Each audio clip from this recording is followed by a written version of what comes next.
I am the Vice President of the Rabbinical Alliance of America for Professional Development and External Affairs. I am the moderator and co-chair for today's conference. It is an honor to be joined with the Rabbinical Council of America, the National Council of Young Israel, and the Orthodox Jewish Healthcare Chaplaincy Listserv. Today, and you all know today is Monday, October 27th, 2025, 5 Cheshvan, 5086. We are also honored to have present today and on Zoom many who are members of various organizations. We are grateful and honored that our conference is being hosted by one of the leading Jewish universities in the United States of America and beyond, Touro University. Our presenters are nationally well known for their expertise in chaplaincy, medicine, and mental health, and all are members of the rabbinate. Their bios, including those who will be introducing each of the presenters, is in the program. Also included is the administrator of the Orthodox Jewish Healthcare Listserv. And we have in our presence Rabbi Yaakov Shulman, a distinguished Presidium member of the Rabbinical Alliance of America. We also have as a photographer for today's conference the well-known Sholem Gifter. The conference will be recorded and available in due time on each of the organization's websites. And now for some housekeeping. The refreshments and collation is being hosted by the Rabbinical Alliance of America. The collation, the lunch, will be available at the conclusion of today's conference. The refreshments will be available right there. Again, I think all the cookies and everything else is coming from the bagel hole, but you also have, as I mentioned, the almond milk and gluten-free and whole wheat crackers. Bathrooms are located to the left of the security desk, one flight down.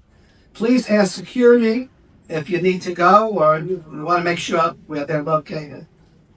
Please save all questions for the question and answer part of this conference. You will be able to direct your questions to any of the presenters. If you have any additional questions, and this conference has concluded, you can contact any one of the presenters, and their contact information is next to the bios. In fact, not only the presenters' information is there, but those who are going to be introducing the presenters, as well as Rabbi Daniel Kramer, the administrator for the listserv. There will be further presentations planned throughout the year. And again, if anybody would like to know what I do, any questions about any of the programs, please feel to contact me at any time. And now, without further ado, we will begin the program. We will first begin with recitation of Tehillim, chapters 121, Kuf Chaf Aleph, and 130, Kuf Lamed, for Shalom Israel and for all of humanity.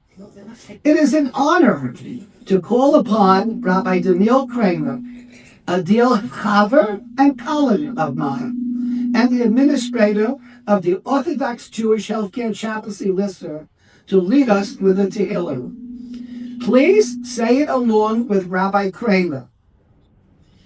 Thank you. Rabbi Kramer?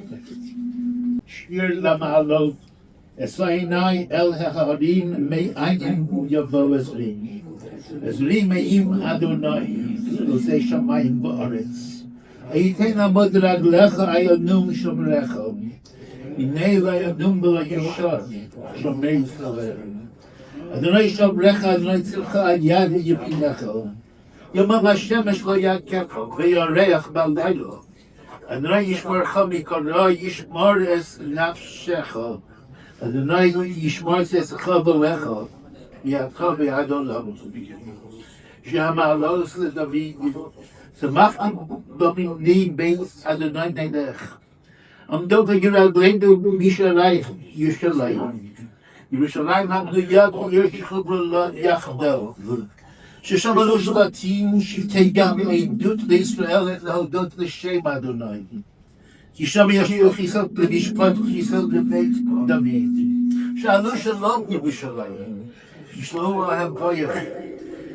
ישלום בחילך שלמה באמנותייך. למען החי וראי אדם לא נש שלום בך. למען בית אדוני אלוהינו אבך של טוב לך. אחינו לבית ישראל הנתונים בצרות ושוויון, עומדים בין בים ובין ביבשה. המקום מרחם עליהם ביוצא מישראל יחדיו ומישראל לרב, ומשבוד לגאולה, השתה בעבורה בזמן קריב, ונאמר אמן. Rabbi Mendy Barachnik, Executive Vice President of the Rabbinical Alliance of America and New York State Judge of the Court of Claims and New York State Supreme Court Justice, Kings County, recorded his introduction of Dean Horowitz, standing near the Kosel in Israel. He is with his family celebrating his son's bar mitzvah and unable to be present for this auspicious occasion. And you should know that Rabbi Mendy Barachnik has had not only an alumnus of Turo, but a very close association with Turo, and very proud to do so. And now, the video of the Honorable Rabbi Mendy Barachnik. My name is Benjamin Rochnick. I'm the Executive Vice President of the Rabbinical Alliance of America, Inclusion Halachic. I'm making special greetings and welcome from Oklahoma Maravi, Yerushalayim Yeropovich. If it wasn't for the fact when the Eretz Yisrael today, I would have been by our event. I was starting by thanking my dear colleagues in the Chaber Tov, Rabbi Yehuda Klein, the Vice President for Professional Development and External Affairs of the Institute of Alabama, my dear colleague, Rabbi Menachem Bender, my counterpart of the Rabbinical Council in America, and of course Rabbi Zell Bergen, President of the National Council of Young Israel, for coming together to make today's program. Today's program, which is entitled Medical Aid for Dying and Physician Suicide, brings together one panel, including Rabbi Dr. Jason Weiner, Rabbi Dr. Richard Weiss, Rabbi Yosef, Rabbi Dr. Sokolov, and Rabbi Abraham Steinberg. All written by Bonim, Boston, and experts in the field. I'm especially happy today to thank Turo University, my school that I graduated from in 1995, and to welcome my dear friend, Dr. Avery Harmon, for being here. I want everybody to know Yiddishkeit is fashionable, Frumkeit is fashionable, it's thanks to organizations like Turo College University that makes it happen. I am thrilled by the culture, and the culture represents access and unity. With all the shifts they call the struggle will come together to gather and spend time. Today's seminar reflects all walks of Yiddishkeit coming together on the totally. The modern wasn't actually serious and the ladies all coming together to learn how long and help us our practice. God bless you all, and best of all in the seminar. Thank you. On behalf of our president, Dr. Alan Kadish, our vice president and resident dean in Brooklyn, Dean Robert Goldschmidt, I'd like to welcome you to Turo University and to our College of Arts and Sciences in Flatbush. Thank you, sir.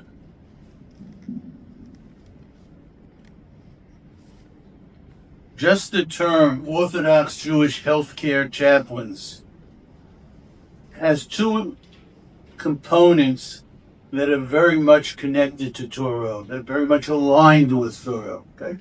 The first is Orthodox. Okay? Torah, as you know, is under Jewish auspices. But more than that, we take our Judaism and our Orthodoxy very seriously. You might not know, but about a year ago, 2 years ago, Torah opened a school of osteopathic medicine in Great Falls, Montana.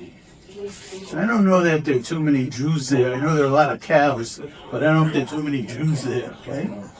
But somebody took the time to write up a story, a newspaper story, a column, that the campus, the school cafeteria in Great Falls, Montana, is 100% strictly kosher.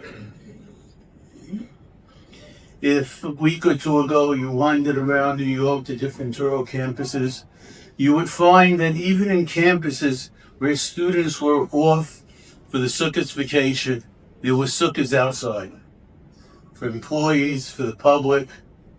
Torah takes this stuff very, very seriously. The second connection is the healthcare one. I think Torah University is now the largest producer of healthcare professionals in this country. As you work in the healthcare industry, as you work in hospitals, you'll come across professionals who have their medical degrees or their osteopathic medical degrees from Torah University. But it's not just doctors. You'll come across nurses, pharmacists, PAs, PTs, OTs, the list goes, sonography specialists, the list goes on. Okay?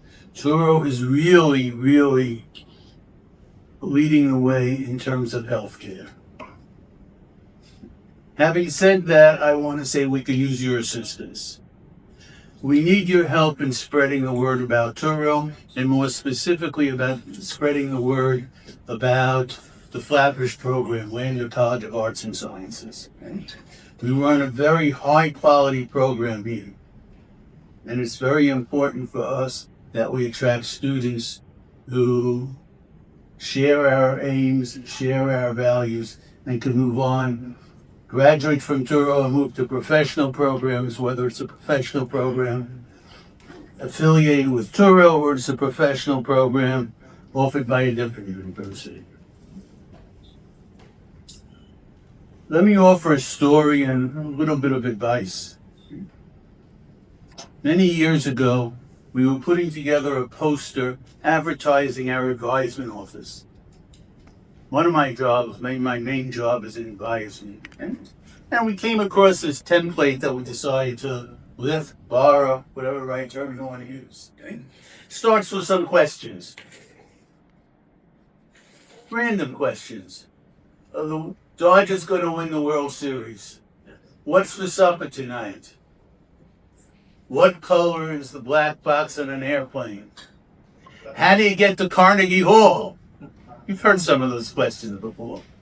And then our punchline is something along the lines of, the advisement center doesn't have all the answers, but for questions about registration, come to the advisement center. For questions about picking your major, come to the advisement center, and so forth and so on. One of my colleagues saw me putting together this these posters, and he suggested to me that I'm leaving out the most important thing. What he suggested is that the posters say, same questions, but the punchline, the response should be, if you want somebody to listen to you, come to the advisement center. And that's really the most important function of the advisement center. Okay? I might be stepping out of my league, but I would suggest to you that while time is very expensive, it's very important. As a chaplain, there are lots of questions about kashrus, about Shabbos, about end-of-life issues, unfortunately.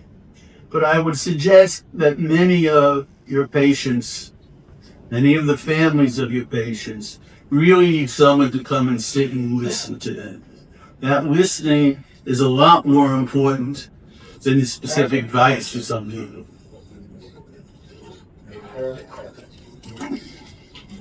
Let me close with a shout out to Mr. Josh Zilberberg, who represents Turo in putting together this program, to Alex, who's hiding back there by the computers and keeps this place running, to all the people on Turo's maintenance staff who help us put this all together. I want to also acknowledge the presence of Rabbi Silverman, who's the rabbi in the shul where I find myself most mornings, and who I must say is always willing to go out of his way and listen to what I have to say or write. I appreciate it. The issue of physician-assisted suicide has been in the news for the last few months, the last year, both nationally and I guess especially up in Albany. I don't need to tell you, it's not my place to tell you the halachic implications of all this. I'll just say that this conference organized by Rabbi Blank is very timely. Professional education, continuing education, is always important. I salute you all and wish you much hatzlacha in today's conference. Thank you for joining us. I must say that Turo University is very fortunate to have Dean Avery Horowitz, who his official title is Dean of Advisement and Counseling.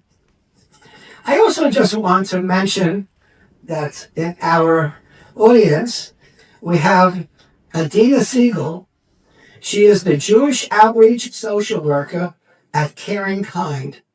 And she actually did a program for us on dementia and Alzheimer's, which is located, if you go to the Rabbinical Alliance of America and look up different programs. It was a very long and very intense program, and it's been used for many people. I also want to acknowledge the father-in-law of Rabbi Dr. Richard Weiss.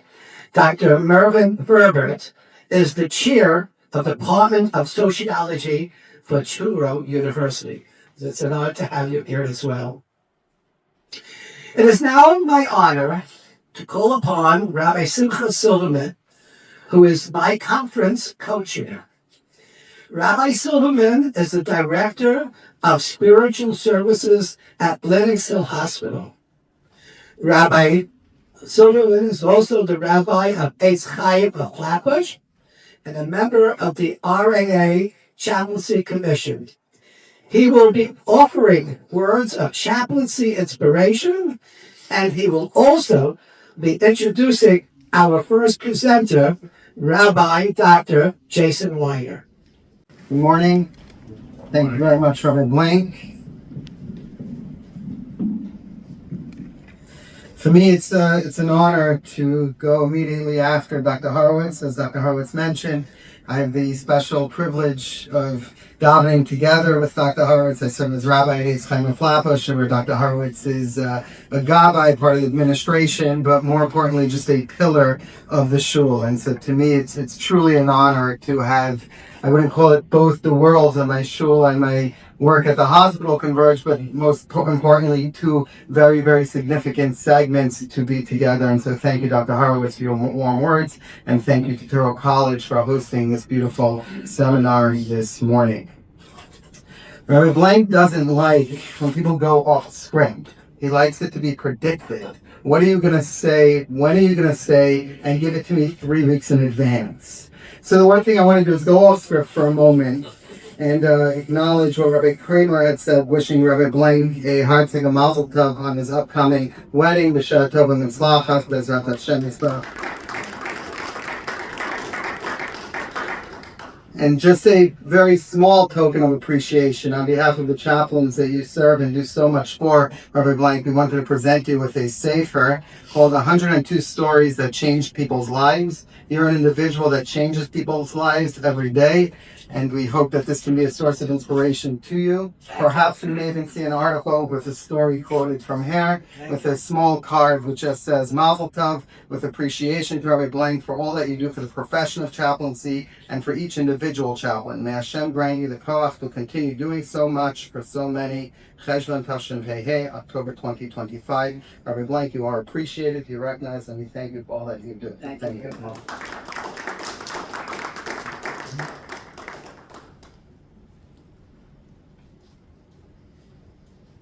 Yesterday morning, I had the special schus to meet a family of a woman who's 103 years old. 103 years old, and up until last week, Wednesday, she was walking on her own 2 feet, obviously talking on her own, conversing with family. Her mind is clear. She was born in America 103 years ago and raised a beautiful family, children, grandchildren, great-grandchildren. Over the last few days, she came to the hospital. She had a significant decline. There's a hope, a prayer that please God she'll rebound. She'll breathe on her own once again. His plans to extubate, perhaps tomorrow even. And please God, we'll see her make progress towards a recuperation and recovery. One thing that struck me, and of course I was thinking about today, the family said to me, speaking about the care that she's receiving, she's in an ICU, that the doctors value life. And they picked up on that. They were surprised a little bit at that. They thought that they would bring in their mother, who's 103 years old, and when possibilities of intubation came up, the response would be, why bother? Why should you do so? Why would you put her through that? But that's not what the family perceived. And in their words, they said the team values life. Today's conference, today's seminar, today's topic is of course a sensitive topic, a very timely topic, as was mentioned, something that has passed as law in some states and could pass as law in New York as well. In addition to that, or an added layer to that, and we'll hear from our presenters, please God, who are the experts in this field, combining the Torah knowledge and everything that comes forth to present today, it corrodes the value of life even to a person, patient or family member that is not contemplating physician-assisted suicide. But it creates an undercurrent where the value of life is unfortunately diminished, because that's an option that's on the table. So you have an option of that, it automatically presents something and creates a value of life that's lower of perhaps what we have attached so much value to. And so the hope is that, please God, in addition to the outcome of today's conference and the knowledge gained and the expertise that we'll hear from our presenters, is also a strengthening of the value of life, of an understanding of the infinite value of life. It's with that in mind that I take this great honor to introduce Rabbi Weiner, whose bio is in front of you. It's an extensive bio, a lot that Rabbi Weiner accomplishes on a day-to-day basis. Just to highlight a few points that stick out to me from his bio. He has received awards from diverse organizations, highlighting and showing to us Rabbi Weiner's ability to relate to all. He's a shul rabbi and an executive director of the Spiritual Services Department, manages both in flying colors, doing an excellent job at both. His Sfarim are the go-to Sfarim for a person that may be a family member or a patient in a hospital, a chaplain in a hospital, a rabbi that may not know or be as familiar in those halachos as Rabbi Weiner is. He has a tremendous relationship with great Gedolim, but those Gedolim have such a respect for Rabbi Weiner. If you've heard them speak in conjunction with Rabbi Weiner prior or after his own speech, the way they speak of Rabbi Dr. Jason Weiner. Yes. Rabbi Weiner epitomizes what the Gemara Masechtas Yuma tells us about what it means to live a life of Kiddush Hashem, where in all your interactions a person says, praiseworthy is the one who studies Torah, praiseworthy is the one who taught him Torah, praiseworthy is the one whose interactions are such as Rabbi Dr. Jason Weiner. He's a rabbi of rabbis, a chaplain of chaplains, and perhaps to me most important is the great honor to call him a colleague. and humbled to call him a friend. It's a true privilege to have Rabbi Weiner with us today. His travels are extensive. I believe he's from here on to Eretz Yisrael, which coming from California, that doubles your trip, right? Does that do so? But it's truly, truly a great honor to have you here with us today, and I'm looking forward to hearing your words of wisdom. Thank you. And in just a moment, we're going to have a video presentation from Rabbi Steinberg. I just want to thank the Igud Haramanim, the RAA, the RCA, the National Council of Israel, Turo, and of course Rabbi Blank for all his efforts to make this happen. We'll start with a video we have that Rabbi Dr. Steinberg prepared just for this conference. And I'll just say, as he's pulling the video up, oh, it's ready. Okay, so here's Rabbi Steinberg's remarks for us for this conference. I need to share this video. Okay, I'll just share with you as it's being pulled up that Rabbi Steinberg was part of a group that prepared a statement about medical aid and dying, together on behalf of the Rabbanut of Israel, the Pope, the Vatican, and a Fatwa Council of international Islamic leaders as a way of trying to make a unified statement of the Abrahamic faith in opposition to medical aid and dying, just showing the importance of kind of working together across boundaries to make a statement in regard to a traditional religious approach to this issue. Here's his basic statement that he prepared for us. Dear Rabbi Shalita, there is a big gap which unfortunately continues to grow between halacha and most of the secular medical ethics and legal systems regarding end-of-life decisions. This gap is a result of different moral way attributed to the value of life on one hand and the principle of value on the other. Until a few decades ago, both halacha and secular medical ethics agreed that the Halachic cannot override the value of life when it comes to acting euthanasia, shortening life intentionally. Hence, acting euthanasia and physician-assisted suicide were forbidden both halachically and ethically as well as legally. However, in recent years, a growing number of Western countries have turned around the way of these values, so that autonomy became the overriding value, even when the result is killing a patient. Halacha views euthanasia as a form of killing, even when it is done for the request of the patient. The same holds true for physician-assisted suicide. Committing suicide is a grave sin. Aiding in committing suicide is also a grave sin. And so is the ruling in the Rambam, בכל רוצח חלק ב' המחנה, הדובר ביטח הדורו, המון הריגה בלעדו, וחייו מותר למישהו. Hence, we should do anything in our power to stop this progress of curing patients and aiding them in committing suicide, rather than improving palliative care so that end of life will not become a scene of killing, but rather depression and aiding in living the last period in the best possible way and improving of palliative care in all its aspects. Thank you. Okay, so the video is available. We'll share the video as well with participants, and I think many of his points will be reiterated.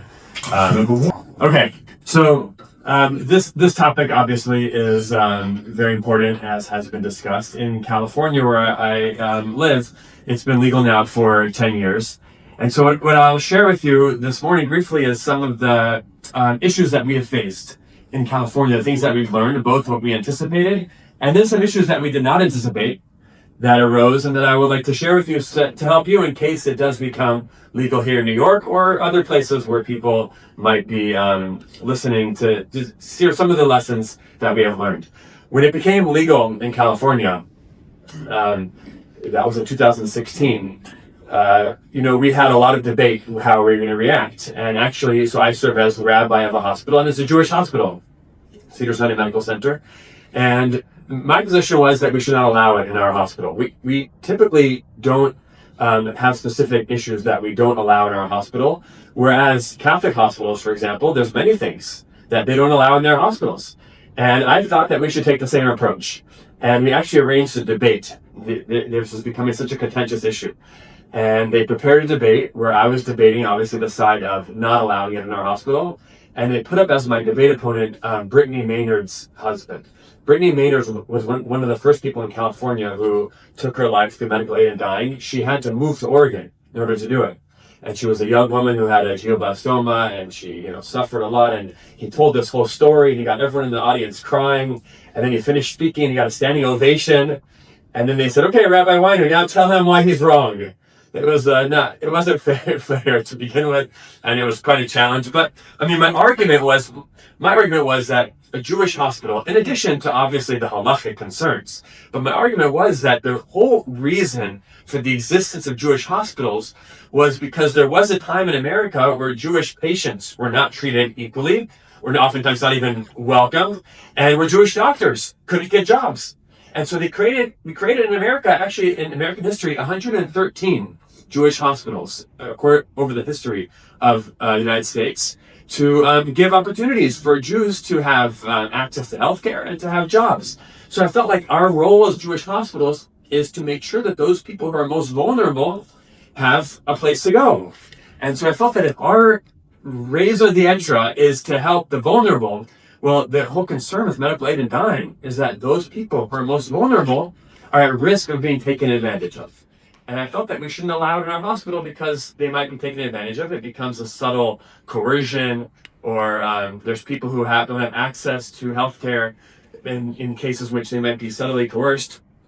And in fact, we have had cases. It hasn't turned out to be a major issue, but we've had cases where there's been individuals who go to their doctor, and their doctor tells them that there's nothing we can do to treat your illness, and you're going to suffer quite a bit. So maybe this could be an option.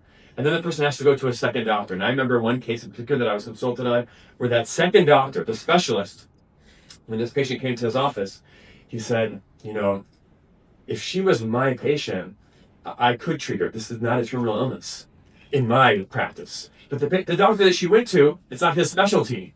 And so to him, it was terminal. But to me, it's not. But then he said, am I required to treat every patient now for free who can't afford my care just because their doctor can't treat them?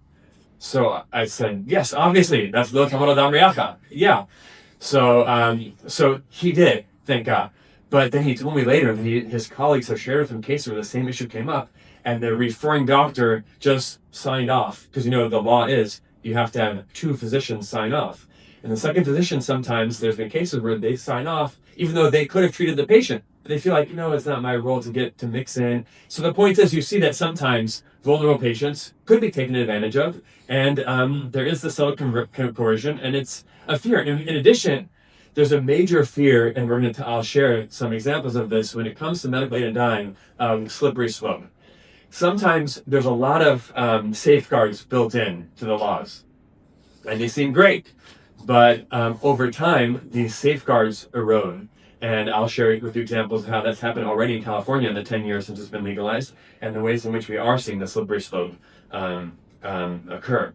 Another issue before we get into some of the things that we've learned in California that I wanted to share with you is in general, and I realized that when we were having this debate at our hospital, the organizer of this debate framed it as, death with dignity versus sanctity of life. And they said that those who advocate for medically aided dying believe in death with dignity, whereas those who oppose it do so because of concerns related to sanctity of life.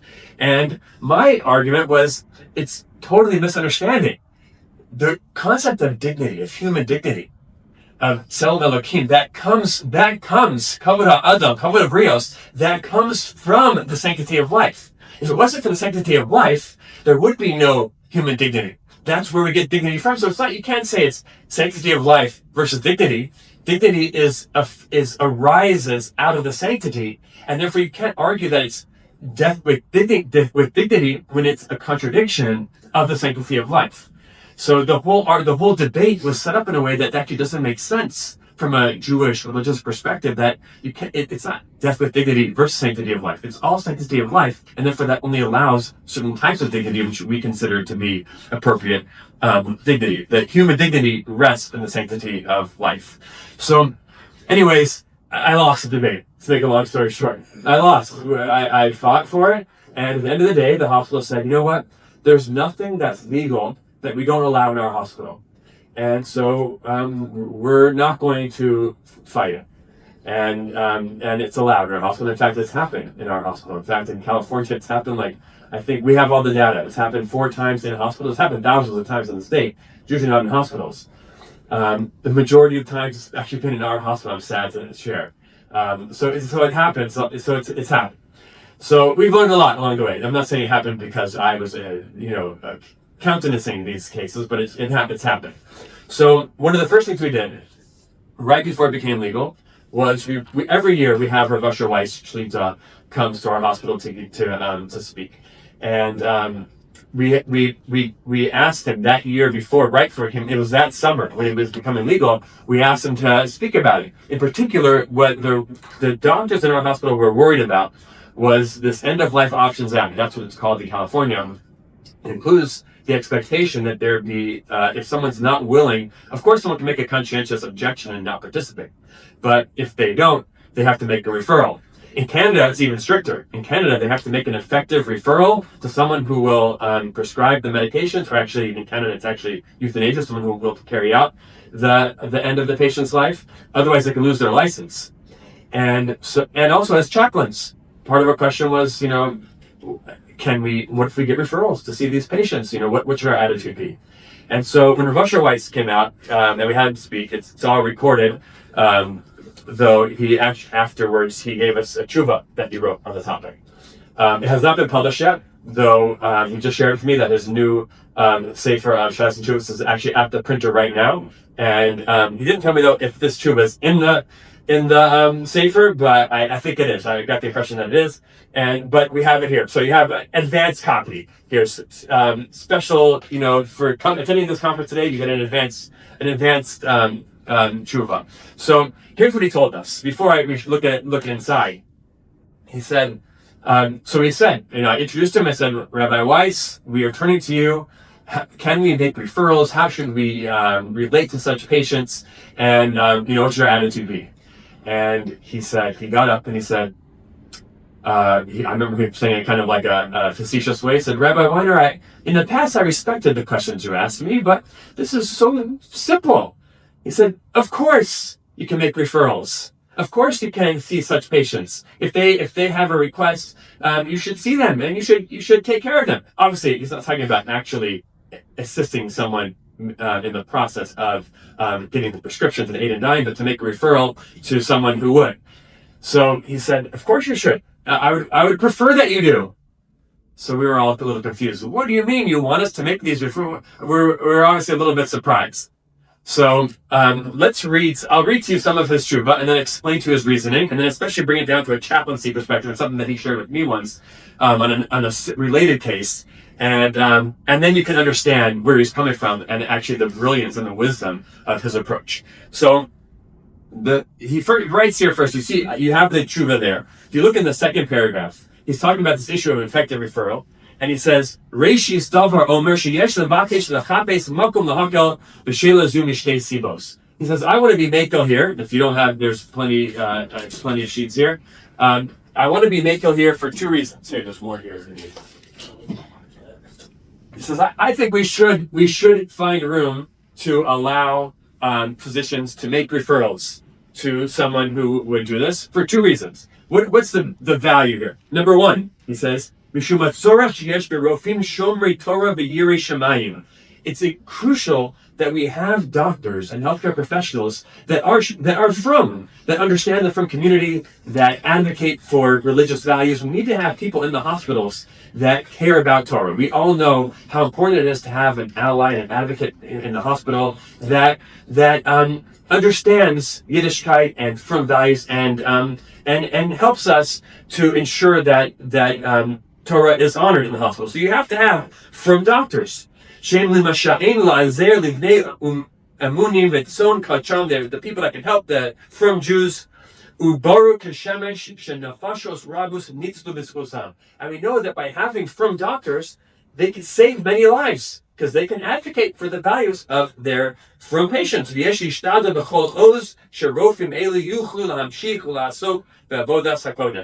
to be able to have from doctors who are able to navigate and work in the hospital. We have to find a way for them to be able to be in the hospital. So that's point number one. We want from doctors. Point number two, he says, there's nothing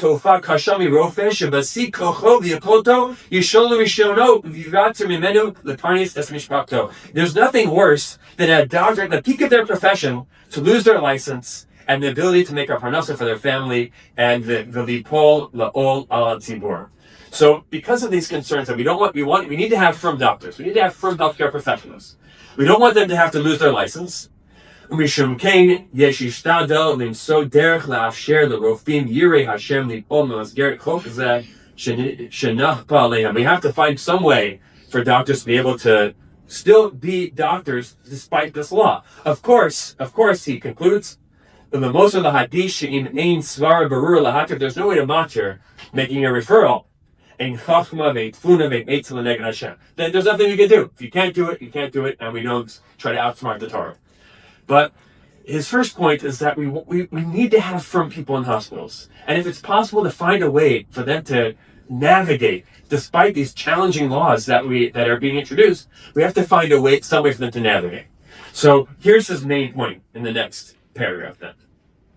Because he says, and even without those reasons, those basic reasons, he says, and it's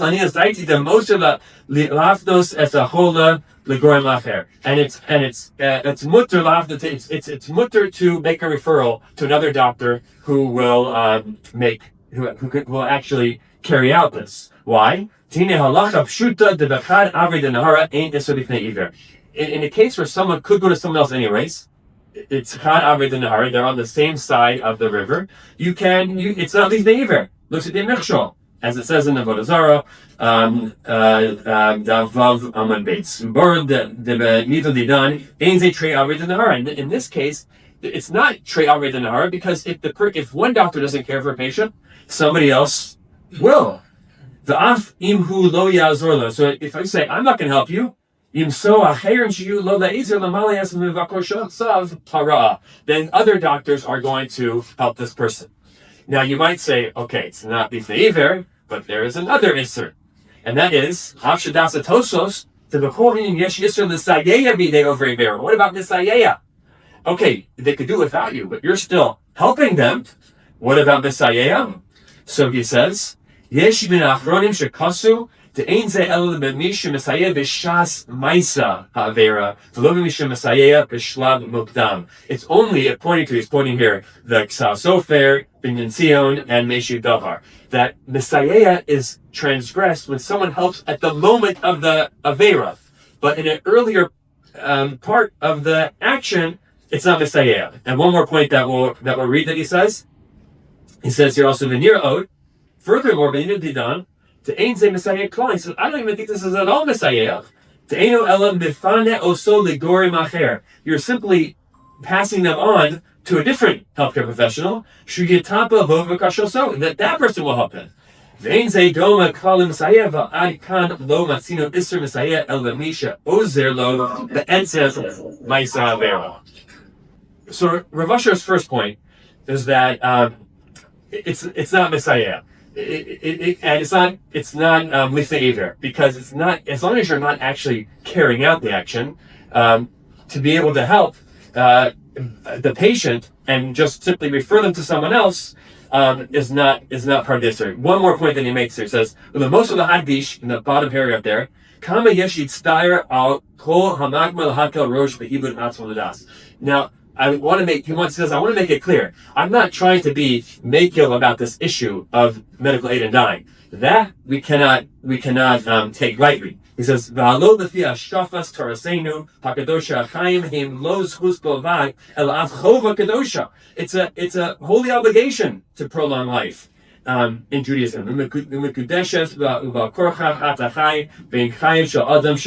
don't have autonomy to make these decisions. We can't just, cut our life off. If we had control of this, we would get rid of this horrible law. But in cases when we have no control, near the mutter lerofe lehafnos holding ela legorme refuah acherim. They can refer the patient to someone else. Af im yodea shehem achein yisayed biyad achola lefakeach eskayav. Even if they know this person's going to end their life. I once asked Rav Asher the following question. We're talking about chaplaincy. When I first became a chaplain, one of the first, and I know a lot of chaplains have this shaila, one of the first issues that I realized was a big issue was being called to the bedside of a patient who's going to be palliatively extubated. They're gonna take the patient, but they call someone who's pulling the plug. They're gonna take the patient off the respirator. They're gonna die, totally against halacha. They ask though, they say, "Oh, can we have a chaplain to come pray with us first?" This is a very common question chaplains get. So, and chaplains are so involved that they'll often say when they make the referral, what time are you going to come? Because we'll ask a respiratory therapist to come, right after. So we're basically scheduling the patient's death based on when the chaplain can arrive. So I thought, am I allowed to even go to this? I'm just praying with them. I'm not the one telling them that it's allowed. I'm not pulling the plug, but am I allowed to go pray with the patient? So I remember I asked one of our poskim in Los Angeles, and he quoted, there's a famous story of the Brisker Rav. The Brisker Rav was once davening in a shul, and the authorities came to him and said, we have one of your Malimatim, and they are going to be killed. They were committed some capital offense. They probably actually didn't, but they were being accused of it. And they had their last request was they want a bracha from their Rav. So that's you. So can you come? We're waiting for you. We're not going to kill him until you come. So the story goes, the Brisker Rav said, okay, yeah, I'll be there soon. I need to finish davening. And then the day goes by, he never shows up. The next day they come back and say, Rabbi, what's going on? We're waiting for you. So, oh yeah, don't worry, I know, I'm coming. It's just we're very busy right now. I'll be there later. Next day goes, he doesn't show up. The next day they come and say, Rabbi, this is not a joke. Where are you? He says, later. And he doesn't show up. Okay, that's the end of the story they tell it. The end of the story really was that then they unfortunately executed the guy, but the rabbi never showed up. But the point was, this posek who I called in our community said, it's the same as the Brisker Rav shrine. You can't go. I said, even though it's my job, they're expecting me. He says, you can't do it. There's no option. He said, but you know what? Call Rav Asher. I know you're close with Rav Asher. Call him. Let's see what he says. So it happened to be that I was actually going to Israel that week, so I just asked him in person. And his answer was very moving. He said, not only the exact same answer, not only do I think you can go, I think you should go. Why? He said, it reminds me, I had a young boy in my community, paraplegic. He was very sick. And as he grew up, he really suffered with his illness. And one day he asked me to come to his community, who's paraplegic, and he's suffered a lot his whole life, and he's had a difficult life, and he's managed to go on. And one day his family calls me and says, he has an urgent question for you. We don't know what it is. He needs to speak to you in private. He told me it's a Hasidic family. So Rav Asher goes to the house, and the young man tells him, I've suffered my whole life. I can't do it anymore. It's too much. I need a heter from you to take out he was on a trach. He said, I need a heter to take out the trach because I can't live like this anymore. And Rav Asher says, you'll die if you take it out. He says, I know, but I can't live like this anymore. So Rav Asher said, there's no heter. I'm sorry, I so feel for you, but there is no heter to I can't give you a heter for that. So he says, the man said to him, I thought you would say that. So instead of giving me a heter to take out the trach, would you at least just daven for my neshama? Because I'm going to do it anyways. Just daven for me. So he said, when he said that to me, I was so stuck because I realized, on the one hand, if I say yes, I'll daven for you, I'm sort of telling him, okay, I understand, you could do it, and then I'll daven for you, it'll be okay. So I felt like I can't say that. On the other hand, how can I say no to him? I'm going to tell you no, I won't daven for you? How can it be such achzarius? So he said to him, he said to me, he said, when people are in this kind of state, there's so much stress. You don't know what one harsh statement, what it's going to say. You have to be very careful. So I said to him, yes, I hope you won't do it, but of course I will daven for you. So when he told me that story, he said it's been 3 years and he hasn't done it. Because I realized he needed someone to hear him and feel for him. I didn't tell him it's mutter, but I tried to help him know that I feel his pain. And that's when he came to our hospital right before it became legal. He said, I think you should do it.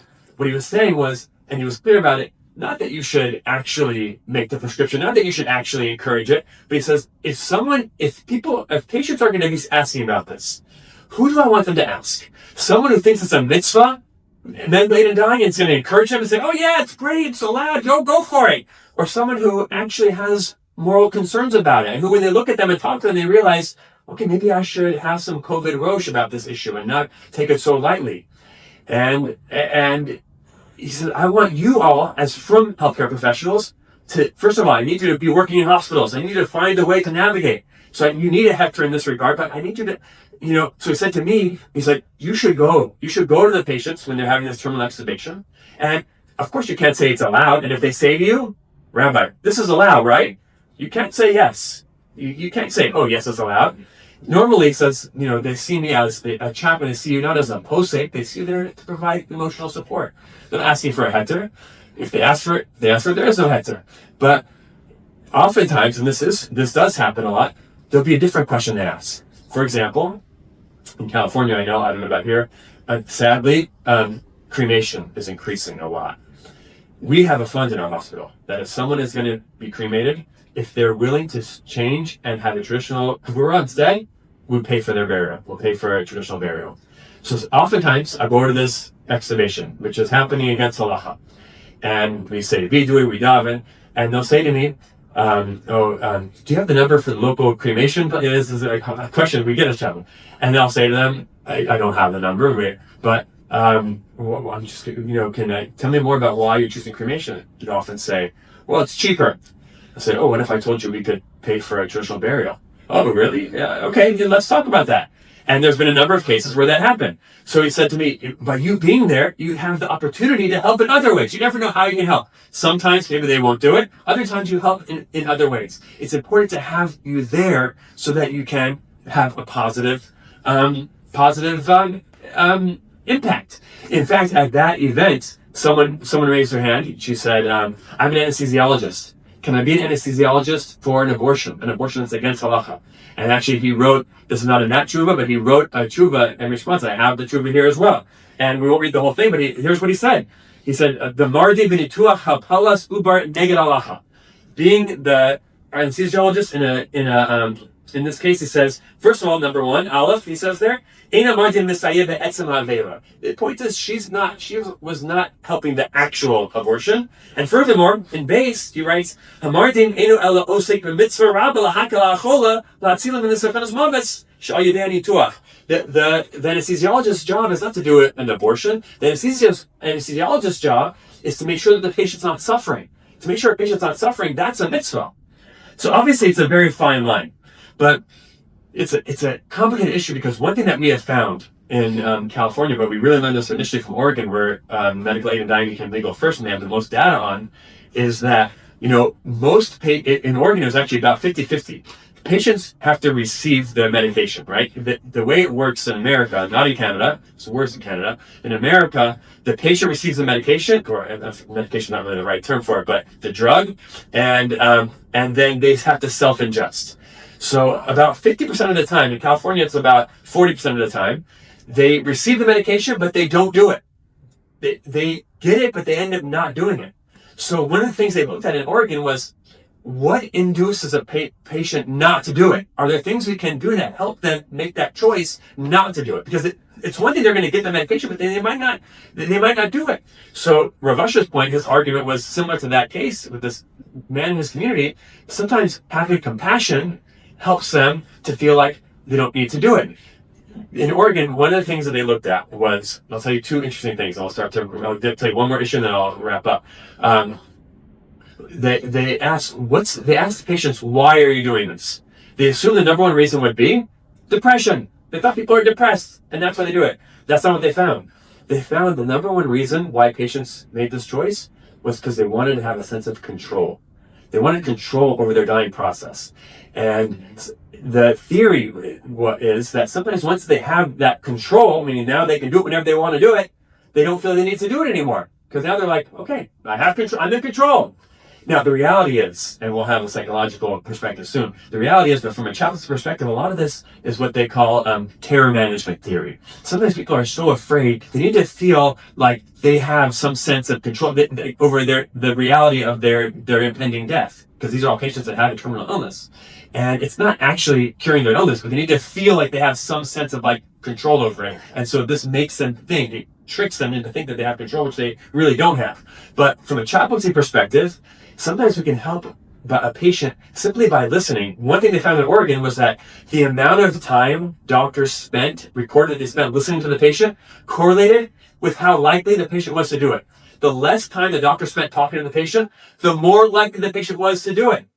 In other words, they felt like if the patient felt like, my doctor listens to me, they have compassion, they're willing, they answer my questions, I understand what's happening, I don't feel like I need to do it anymore because I actually have someone listening to me.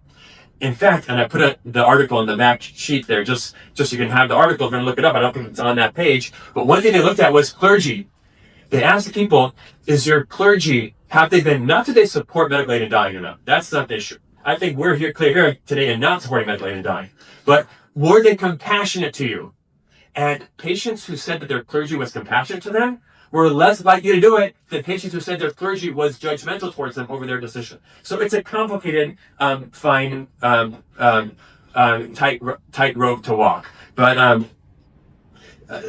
one of the ways that we found most, sometimes people will ask us, they'll call and they'll say, convince my loved one not to end their life this way. It's not easy. We have had sometimes some success. One of the ways was in California, there was a 15-day waiting period between the first request and the second request from a doctor. And that was intended. And in fact, the Aguda was helpful in making that 15-day waiting period. In order to, that waiting period makes it more difficult. And I had many patients who would say, I'm doing this, and then you'd say, okay, here's the whole process. You have to wait 15 days, you have to go to another doctor, and they'd say, oh my gosh, this is too complicated. Forget it, it's too much. And they wouldn't do it. Sadly, most states, after they do the 15 days, a couple years later, they changed it to 2 days. And that's what it is now. California, Oregon, all the West Coast became 2 days. It became much more difficult. And so we had a patient, and this, I'll share the one last example, and then I'll wrap up. We had a patient, a frum man, who his family was, calling, I got to convince him not to do this, and we were trying everything. And he said, we said, it's usher and so bad, it's this and that, and your family's going to be suffering. He said, I don't care. I said, it's against the Torah. You care about the Torah? He said, I don't care. I'm doing this.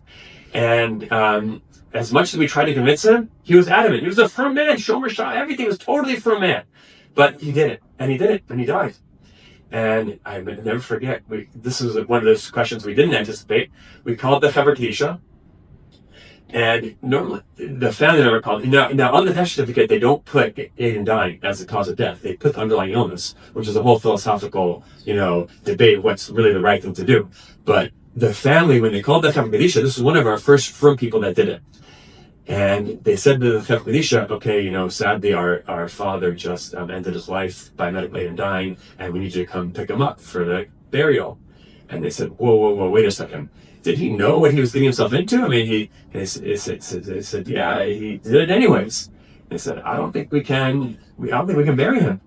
Our local Chaver, they said, I'm sorry, unless I think we can't do this. And the other family can imagine was already so upset that he was doing this. Then they were upset that he didn't, and now the Chaver Kedisha won't bury him. So all of a sudden we had this shaila, and we had to rush to figure out an answer. So I'm just going to very briefly, as I conclude, if you turn the next page, I'll show you our dilemma. So first of all, the Aruch HaShulchan, just to strengthen their question, the Aruch HaShulchan, he summarizes it so well on page 2 here. He says, we know the halacha is, someone ends a life by suicide, the Chevron is not supposed to be involved in any way in the bear. We're not supposed to have, availus. And look at how he writes it. If you look in Sif Gimel there, we'll just look at that. He says, when do we know it's ma'avedas l'das? He said, this is from Smachos, what is it considered to be actually ma'avedas l'das? Suicide? Lo sha'alon l'rosh ha'ilon b'nafal v'meis. It's not that just they went to the top of a tree and fell and died, rosh ha'gag b'nafal v'meis, or on top of a roof and died. El lazeh she'amar. They have to first say, Hareini ola l'rosh ha'ilon. Hey, everyone, listen to me. I'm going up to that tree, or the rosh ha'gag, to the top of the roof. V'apilu atzmi v'amus. And then I'm going to jump and die. V'ro'inos. And then you see him do it. She'alon v'nafal v'meis. And that's when you can't be involved. But you just find them hanging from a tree, or just fall on top of a sword. Just because it looks like a suicide, that's not enough. They have to have said, I'm doing this, I'm in my right mind, I know what I'm doing, and then you see them do it. Okay, so usually in suicide, that's not how it happens. But in this case, that's exactly what happened. He told him he's going to do it. He said he knows what he's doing. They saw him do it. It was like, the congregation was like, what can we do? This is really a problem. So I remember Rav Schefter was in town at that time, and I asked him. I went to speak with him, and he said, he quoted the Orchos Chaim, which is in the Beis Yosef. He said, I don't possibly like this Orchos Chaim, but since there is such a shita, we should rely on it b'diavad. Here's what the Orchos Chaim says. Just briefly, we'll just read part of it on the bottom of page 2 there. It says, at the end of the line there, he says, edrosh, right from Bereshis, azhara lechonik es nafsho yachol afilu kekanayim yishal v'zaria tamalomer ach. What's ach? Perush b'shas hashmad. In the time of Shmad, Yochel Litzor Atzmo Lemisa with a Haragas Atzmo. In that case, there is one shita that to avoid Shmad, a person could end their own life. Who Yarish Lo Yachol Lamod B'Nesayim, because they're afraid that they can't be Omed B'Nesayim. Then he quotes a story there of a Rav who actually killed children in his community to protect them from Shmad. And another Rav in the community was very mad at him for killing children. You can imagine some of the focuses we have today. I don't think they compare. Some of them, it's like, I don't agree with your shita on the Eruv. I was like, okay, they had machlokas over this one rabbi's murdering children in the community, Jewish children. But he believed, you can read the story there, he believed that he was protecting them from Shema. So another rabbi says, if you're wrong about this, you will die from a misa meshuna. That's what he says to the guy. And the other rabbi, kahavi, he died from a misa meshuna. And then the Shema ended, and the kids wouldn't have had to die. So this Orchos Chaim is a little bit of a stretch. But so Rav Schefter said anyways, he said, I don't pass like this, but maybe you can rely on it, b'shas tzchak gadol. Okay, the Rabbanim in town, the Chavigisha was not convinced. So another posting in town quoted it, said, check out the Piskei Tshuva, the Samim Rosh, the Piskei Tshuva. Look on page 3. That says, someone who's very poor, they don't have food. He goes before 2 people, says, my life's so difficult. That's not to me. I'm gonna end my life. That's not considered suicide. Because they're suffering so much, or onigam, or even poverty.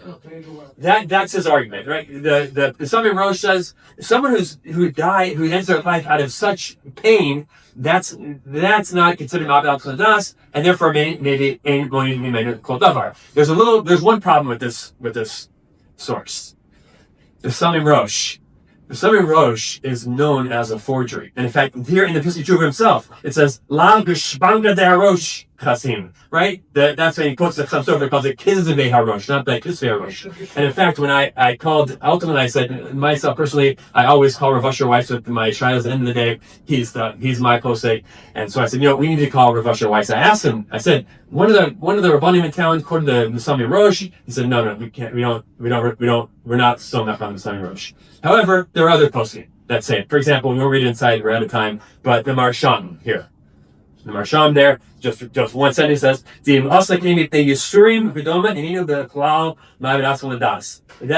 actually could be considered Omer Mutter. In fact, if you look back, as I just wrap up now, if you look back at the Aruch HaShulchan, he really says it there. In the Sif A, in the Aruch HaShulchan, he says, Klalo Shel Davar, b'Ma'avidas L'Das. The rule in Psat when it comes to Ma'avidas L'Das is Talinan b'chol ezek tliya kol shelu. If you can't have anything to rely on to say, it's not, they didn't do it intentionally. We have to have the tliya. Kol shelu kagon litlos b'yira or b'tsar or shiyatsa midaito, that they're in pain, they're kind of out of their mind, or shasavra hayin shazayim bitzma they believe l'aksha v'aver sacheres, or like the case with the Shmad. Rav Asher said to us, this man was dying. He had a horrible terminal illness. He knew he was dying. Obviously, what he did was not mutter by halacha. It was obviously usher, yes, but there is existential suffering that he was experiencing. He was going through severe existential suffering. He wasn't in his right mind, even though he said to us, "I know what I'm doing it anyways." He wasn't of clear mind when he did it. Even though he says he was, it's not a clear mind. He was so overwhelmed with his emotions and his distress and his anticipatory grief. So he said, I think you can bury him, be in that you give him traditional shiva everything, because you can't call that typical suicide. And in general, we're always find some kind of psychological factor. I know we're going to discuss it here more presentations on this. So he said you should bury him, and in the end, in fact, that's why we did it. That's what we did. And that's become our policy. And so it's complicated, I know, because on the one hand, you could argue we need to have some kind of deterrent. And that's what we try to use with this guy. If someone in his family even said to him, they won't bury you, we want the Shiva, we need deterrents. I hope it's clear from what I'm saying here today, is that medical dying is usher. We don't want people to have any positive reactions towards it. We are opposed to it.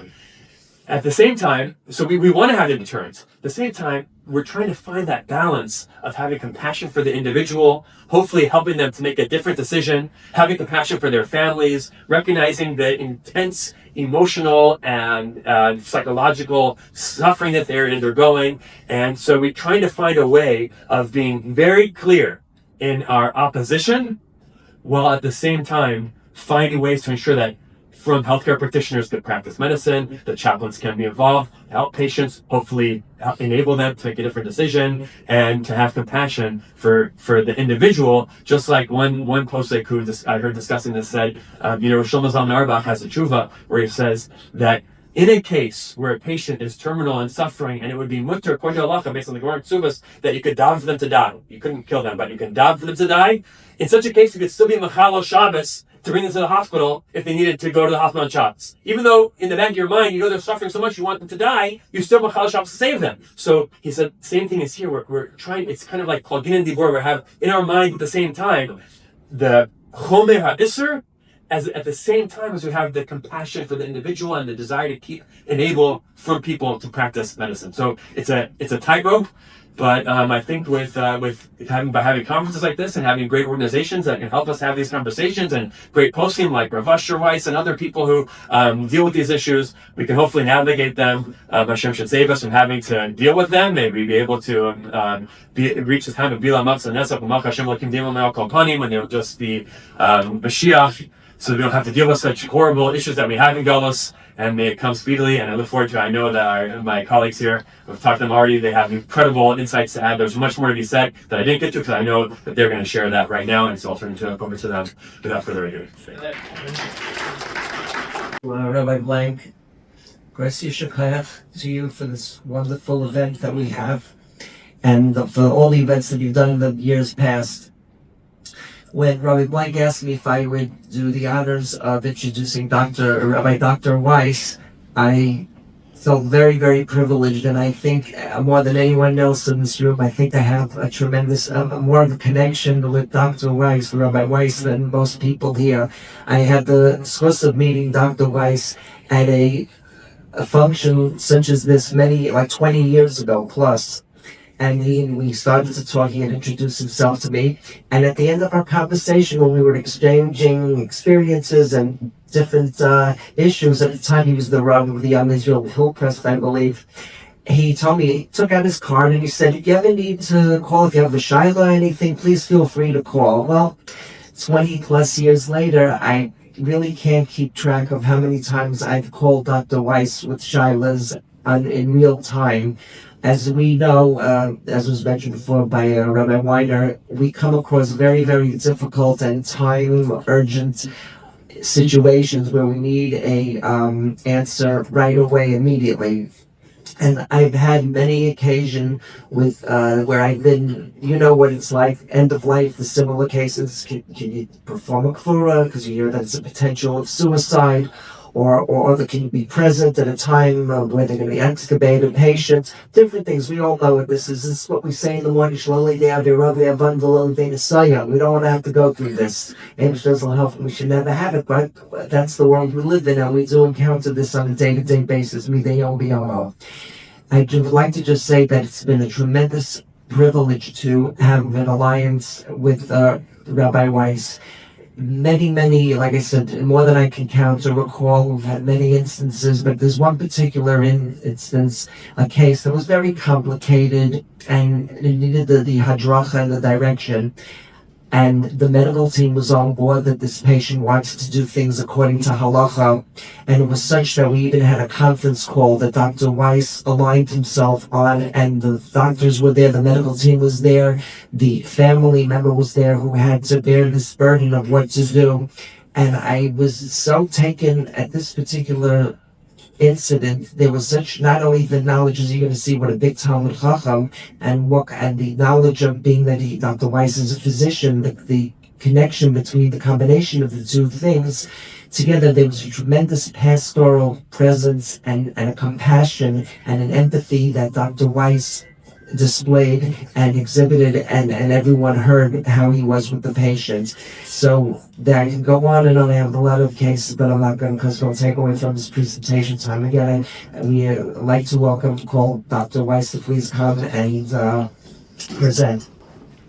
Rabbi Dr. Weiss begins, I want to acknowledge, it's like with the big Halachic Rav, he took off and changed his entire schedule at Spirit to make this presentation and conference today.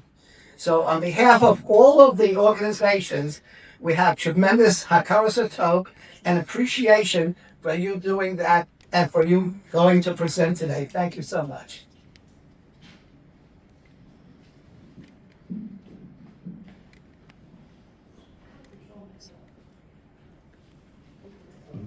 Thank you very much, Rabbi Blaine.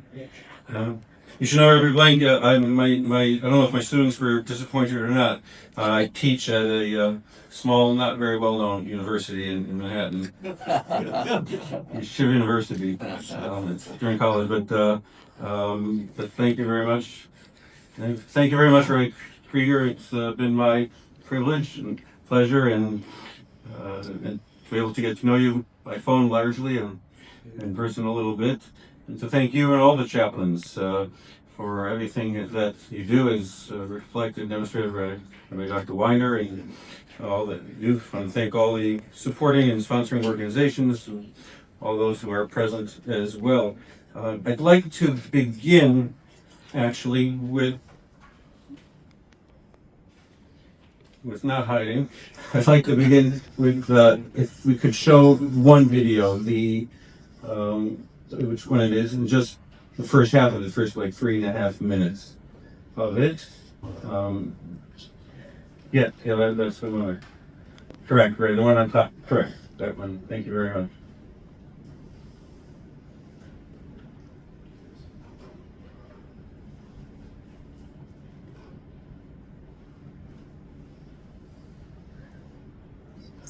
None of us gets to decide when we enter this world, but some states, 10 and counting, are giving people the right to decide when they will leave it.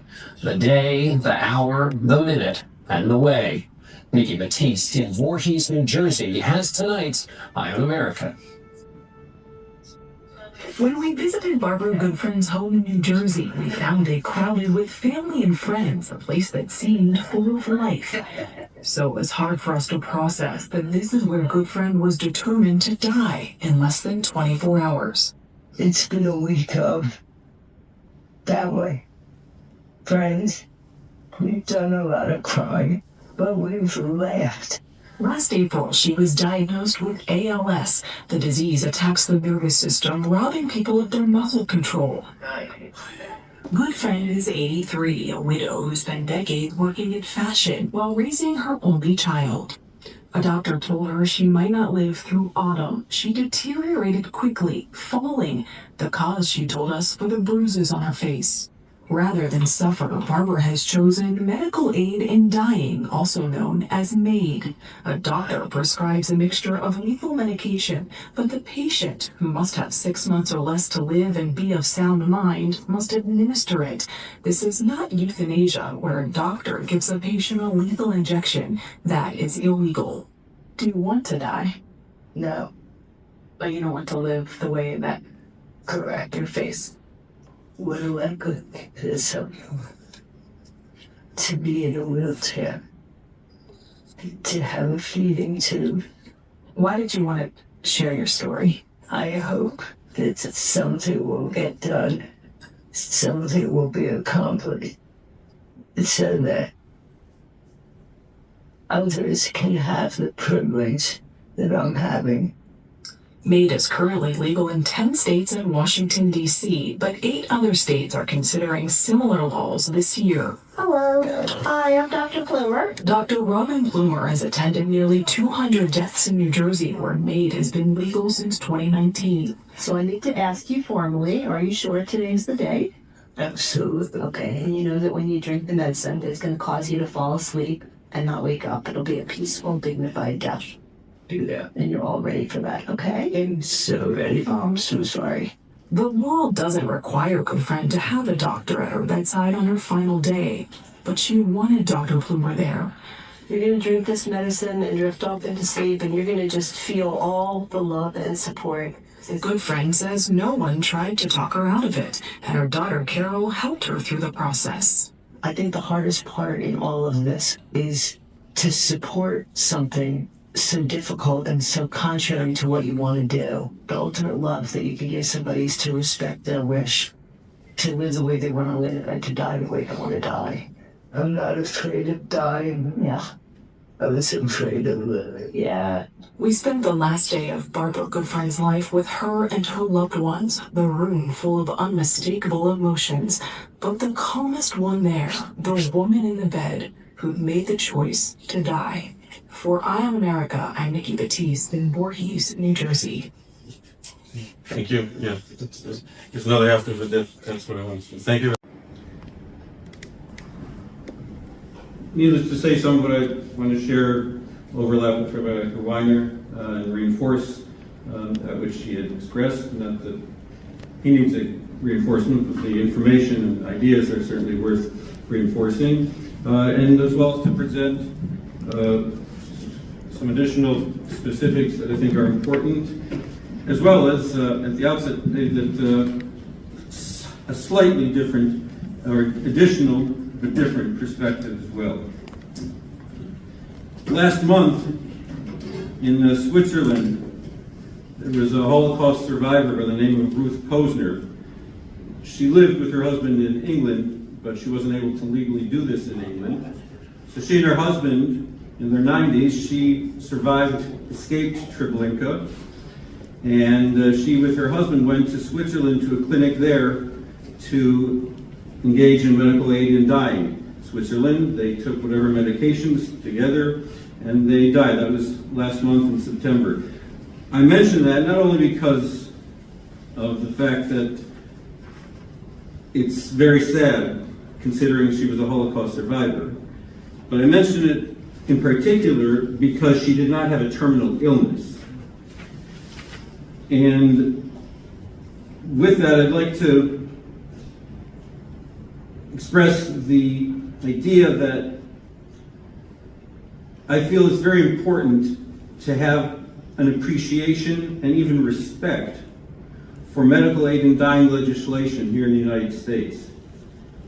And from that perspective, appreciating the legislation and the goals and the motivations to be able to kind of disagree or oppose it from Halachic perspectives and other perspectives as well. And I mention that because the legislation that now exists in 11 states in the United States, plus the District of Columbia, is very carefully crafted. This is not legislation that is just randomly kind of composed.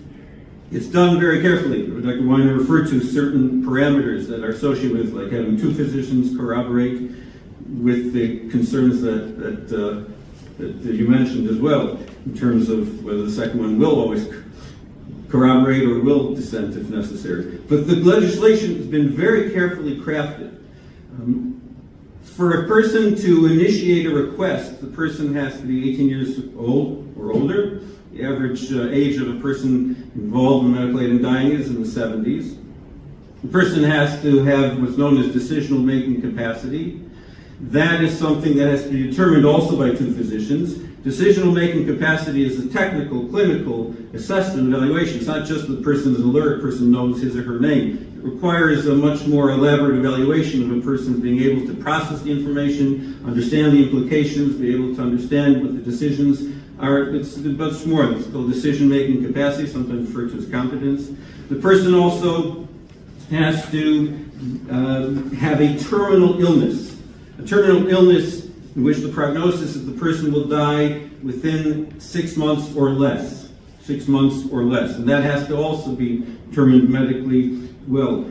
And in many states, there used to be more states. In New Jersey, it still is. There's now legislation being introduced to rescind that, but the waiting period of 15 days is something that's very important. In New York State, there is pending legislation that has been passed by the New York State Assembly, New York State Senate. It has been on Governor Hochul's desk for a number of months now, and it is awaiting her decision to either veto it or sign in. It's actually interesting. She's of Catholic orientation, a very religious Catholic woman. Her mother died some years ago from ALS, from amyotrophic lateral sclerosis. I will mention parenthetically that one of the things about that video that struck me is that she does not look like anyone with ALS at the end of her life.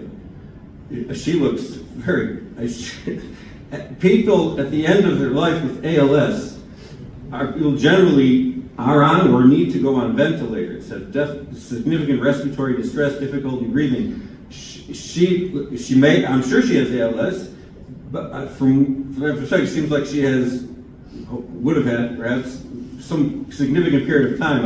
I find it hard to imagine that she actually was terminally ill within 6 months. But that aside, the New York State legislation is pending, the governor's decision, and the New York State legislation, if you read it, it's a lengthy legislation. It's very carefully crafted. It's very carefully put together, and the safeguards repeated many, many times in terms of many things that Dr. Weiner pointed out as well.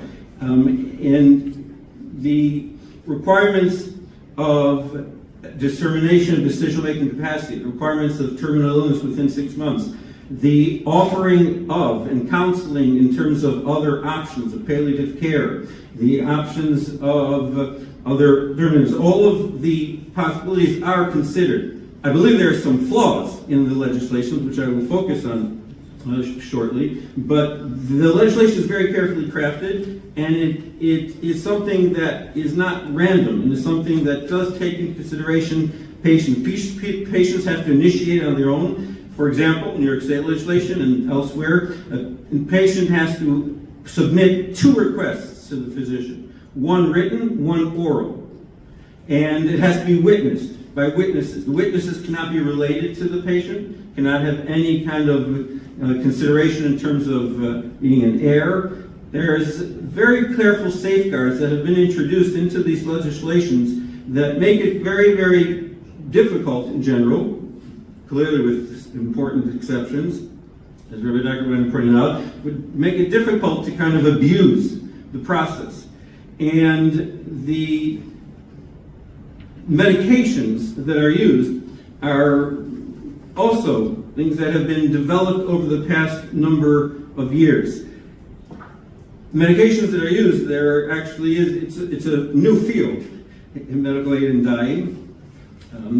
There has been research done and articles published within the past few years about medications and what the protocols should be. For example, the medications that are used are familiar to many people. The concept of the medication process is also very carefully crafted. First thing you do is you pre-medicate the patient with an anti-nausea medication, because sometimes the medications or the condition may cause nausea, and the last thing the patient would want is to have nausea symptomatically and to vomit the medications, because that would defeat the purpose of taking medications. After pre-medication, the combination of medications, which the kind of protocols right now is about 5 medications that are put together into what's known as a cocktail, generally all swallowed together in liquid form. They're formulated and powdered and dissolved in some kind of fluid, whether water or some other thing, apple juice. And the 5 medications are designed to accomplish 2 things. Number 1, first and foremost, to sedate the patient. The protocol is that the patient should first be in a deep sleep, unconscious, like coma state.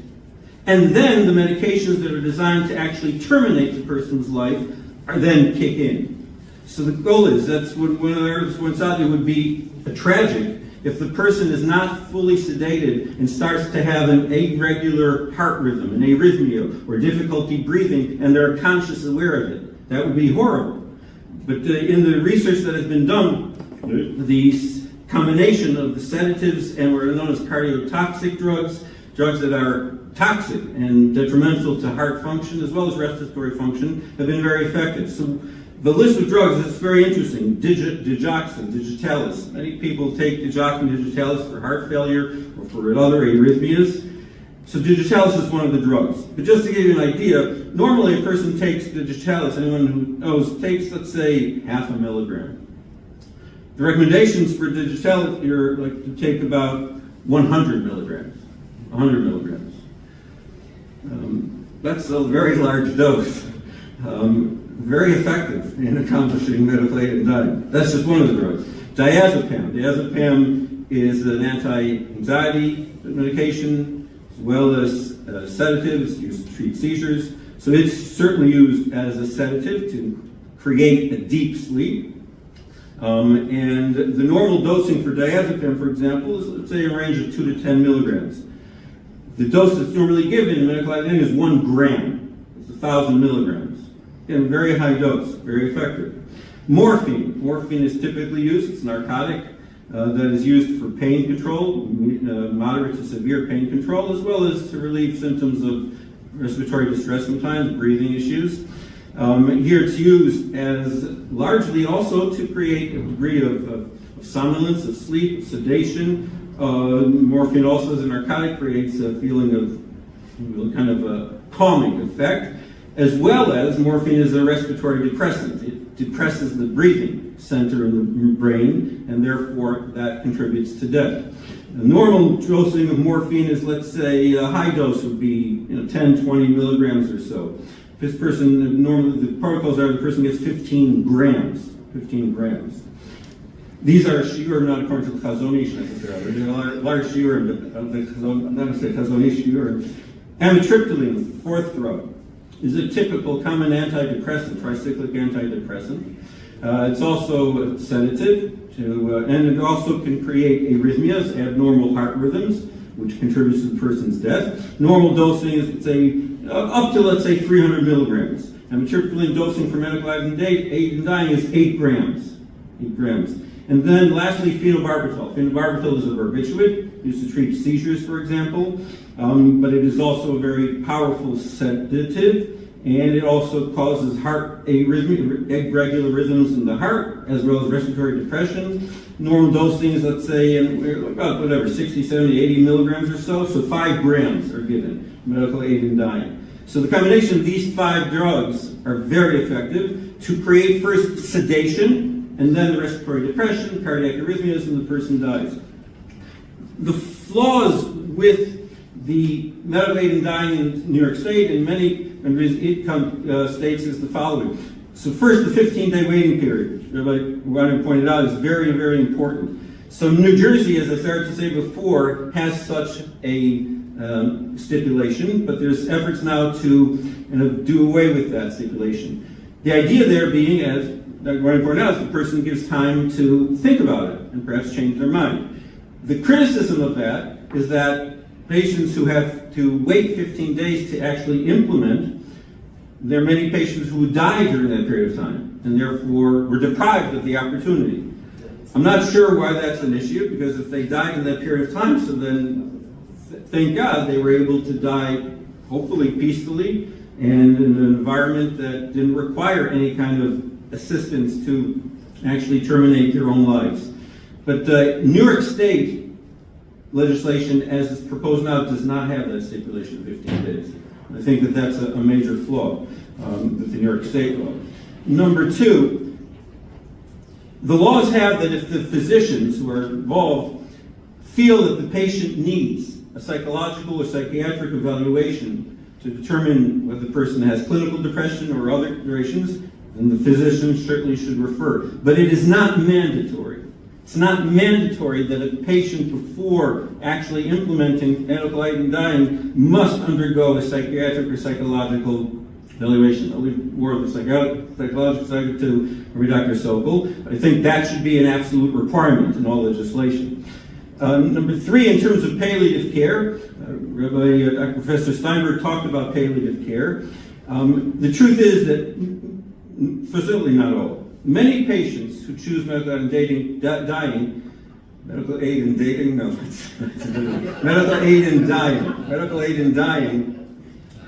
have engaged in aggressive palliative care, and in spite of that still have these feelings, but many have not. And there should be not only a requirement that the physicians evaluate that and determine whether or not the patient needs psychiatric or psychological counseling or evaluation. That should be, again, an absolute requirement, because internists, family practitioners, oncologists, whoever are the physicians involved in the basic care of the patient can certainly be very qualified, but they're not trained expertise in psychology or psychiatry. That should be also.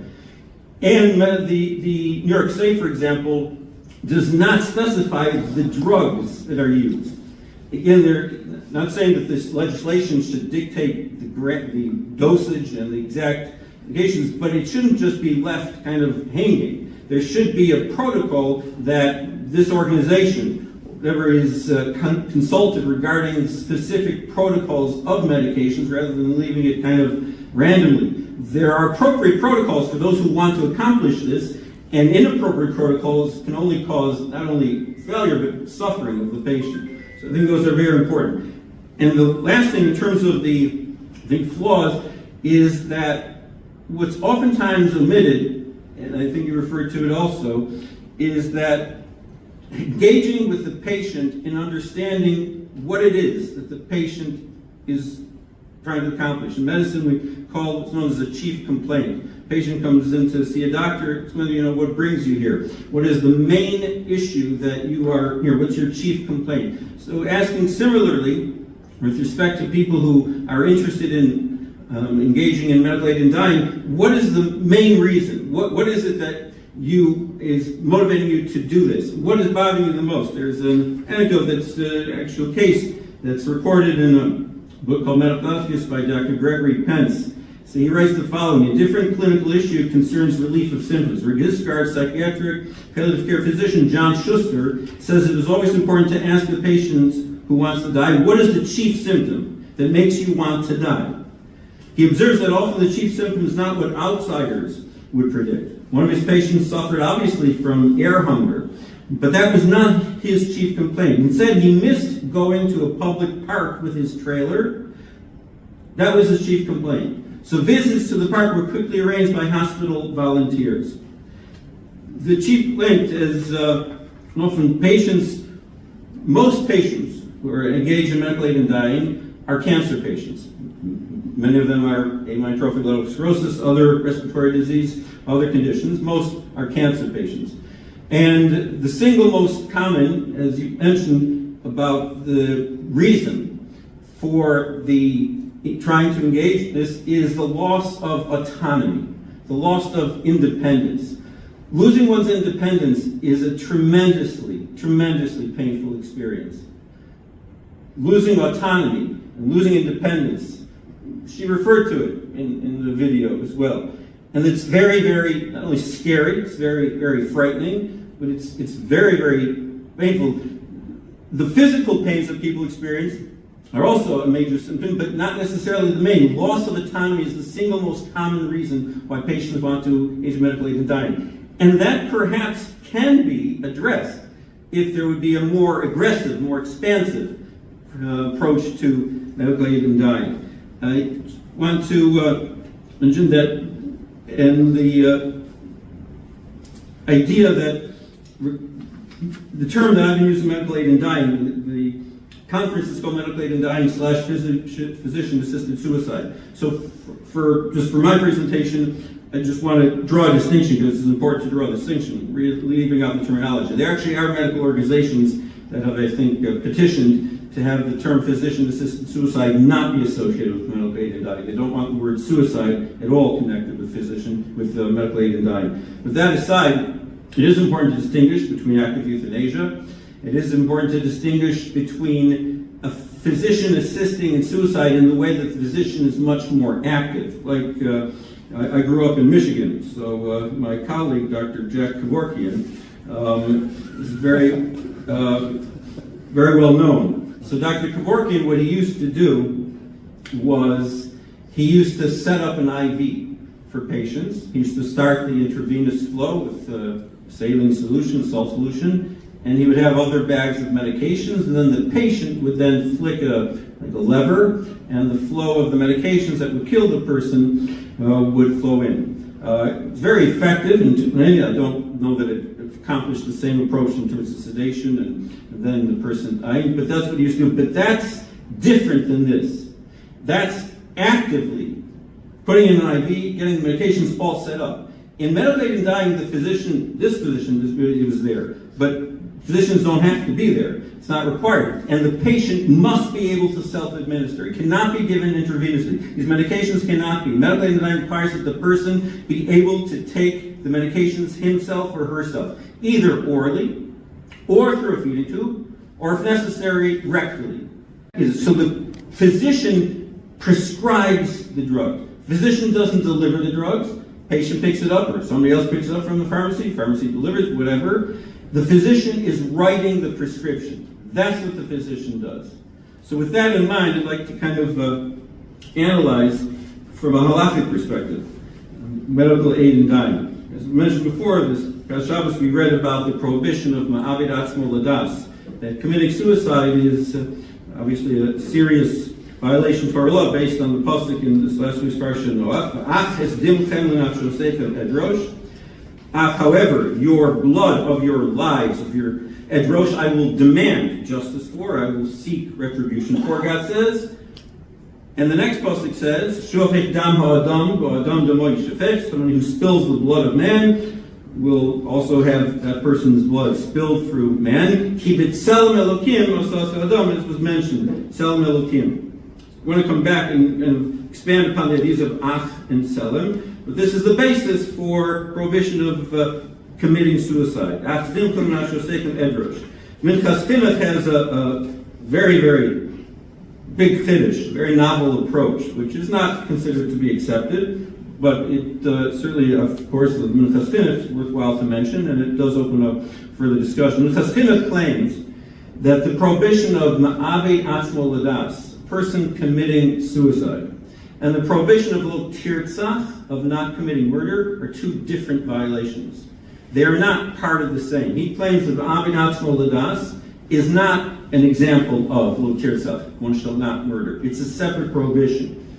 One perhaps can categorize it that way based on the concept of Lo Tirzach, to commit murder, meaning to murder someone else, is a violation of Beinodom L'Mokom, violation of God's relationship with God, a person's relationship with God. God says, thou shalt not kill, so Beinodom L'Mokom, and it's also Beinodom L'Chavero. A person is obviously hurting another person. A person committing suicide is not Beinodom L'Chavero. They're not hurting another person, and they give themselves permission to do this, and they feel it's to their best interest. But it is Beinodom L'Mokom. So the Chastina, we have the opinion that Shofet Dam Hadam, he claims, is just Beinodom L'Mokom, and therefore he says it doesn't apply to B'nai Noach. It doesn't apply to non-Jews. Why? Because based on Gemara and Sanhedrin, the principle is that any mitzvah that was given before the Torah was given, if it wasn't repeated at Har Sinai, it no longer applies universally. It only applies to the Jewish people. So he says the prohibition was never repeated at Har Sinai. You don't find Achas Dimchel and Ashosechem Edrosh. You don't find prohibition of committing suicide repeated at Har Sinai. So before the Torah was given, it applied universally to all mankind. After the Torah was given, only to the Jewish people. That's what he claims. It's only applicable, perhaps because of that Beinodom L'Mokom. Obviously, many disagree with that approach. For example, Rav Moshe Sternbach has an essay where he discusses a shaila when he was in Johannesburg, in South Africa, before being in Eretz Yisrael, about an Orthodox physician in a hospital in Johannesburg, where patients were entirely, I think, non-Jewish. And he was asked once by the Jewish physician that there was a patient who wanted to have active euthanasia done for him, and the physicians in the hospital concurred and consented, but they wanted the director of the hospital, who was this Jewish Orthodox gentleman in Johannesburg, to sign off on it. So he asked Rav Sternbach, is he allowed to sign off on it? As along the lines of Rosh Hashanah. So, two things that Rabbi Sternbach mentioned. In the context of the discussion, he discusses this Minchas Chinuch, and he finds it difficult, of course, as generally assumed, that somehow B'nai Noach, non-Jews, would be exempt from the prohibition of committing suicide. There might be some other prohibition of the 7 mitzvahs of B'nai Noach, but not necessarily murder, Shvichas Dam. He says that, first of all, the Pasuk says, B'Tselem Elokim. It's based on the fact that we're all endowed with the word B'Tselem Elokim means, but in the image of God, and that applies to all humankind, so it makes no difference before Mount Torah, after Mount Torah. And he points out that we assume that the prohibition, Shofik Dam Hadam, that Ma'abinatzmo Ladas is an extension of, or a corollary of Lo Tirzach, not to commit murder. That's what Rasher Weiss points out. I'm not related to Rasher Weiss. There's another major posting in Israel, Rav Yitzchak, who is the Minchas Yitzchak. So Rav Shechter always used to ask me, Shir, are you related to Rav Dayan Weiss? And so, not related to any of the Weisses. But in any case, Rav Asher Weiss points out that there is a discussion whether committing suicide is a separate prohibition or it's part of Lo Tirzach. He discusses that question. So we assume it's part of Lo Tirzach, and therefore it doesn't have kind of special categorization. But what is important to bear in mind halachically are a few things. Number one is the fact that all of these patients that we're talking about are supposed to be, by definition, terminally ill with an illness that they will succumb to within 6 months. That's known in halacha as Chayei Shah. Rosh Weiss discusses how do you differentiate between Chayei Shah and Chayei Olam, the difference between like a short-term lifespan and long lifespan. So he quotes different opinions, and he points out that one of the prominent opinions, which he generally subscribes to, but with some modifications of his own, is that the person lives up to 6 months. That's consistent with all of the medical aid and dying legislation. Person is terminally ill, dying within 6 months. That's called Chayei Shah. So what's the significance halachically of Chayei Shah? A person who has kind of a short-term lifespan versus longer. because it points out we are Machal Shabbos for Chayesha, a person based on Mishnah and Yomu, person has just a few minutes to live, we're Machal Shabbos to save the person even for a few minutes. But he points out that if a person has the opportunity to engage in a procedure that is very risky and could potentially result in the loss of their short-term lifespan, meaning instead of dying in 3 months, they'll die today on the table, or the procedure may actually save their lives and they will live a few more years. So the halacha is that a person is permitted, maybe not obligated, maybe obligated, but certainly permitted, to dismiss the chayisha concern, the short-term lifespan, and even if it results in the person losing that short-term lifespan, to gain chaya olam. That's not what we're talking about. We're talking about dismissing short-term lifespan, but not just wantonly, though. It's for purposes of alleviating suffering. And one could make the argument, not halachically really, but again, from an ethical perspective. If I'm going to speak to the governor, and I want to try to convince her not to sign the legislation, so I'm not going to necessarily, first of all, I won't tell her about the Minchas Chinuch, because then she'll say there's no problem. But I won't say L'chayol L'chayishav. The point being that there is a notion that is legitimate to a certain extent within the legislation, even from a halachic perspective, of differentiating between short-term lifespan and trying to alleviate the suffering versus long-term lifespan. Rav Asher Weiss actually has a discussion about Ma'ali Hasmul Ladas specifically in the context of suffering, as Reiner has in his sources, with Beis Yosef quotes in terms of Shaul.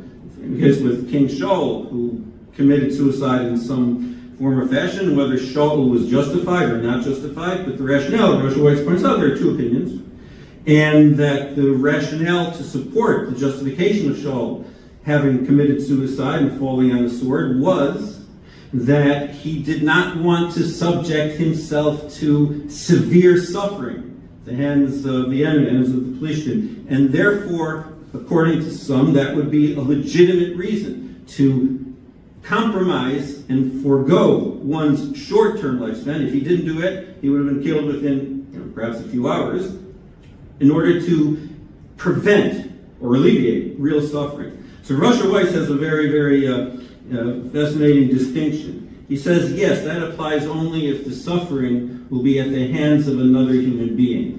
Then the person is permitted to commit suicide to avoid being tortured by another human being. If the suffering is at the hands of an illness, not at the hands of another human being, and he says that concept of Shaul HaMelech would not apply, because it's not being imposed by another human being, it's min hashamayim, it's more in terms of natural causes, and therefore would not be permitted.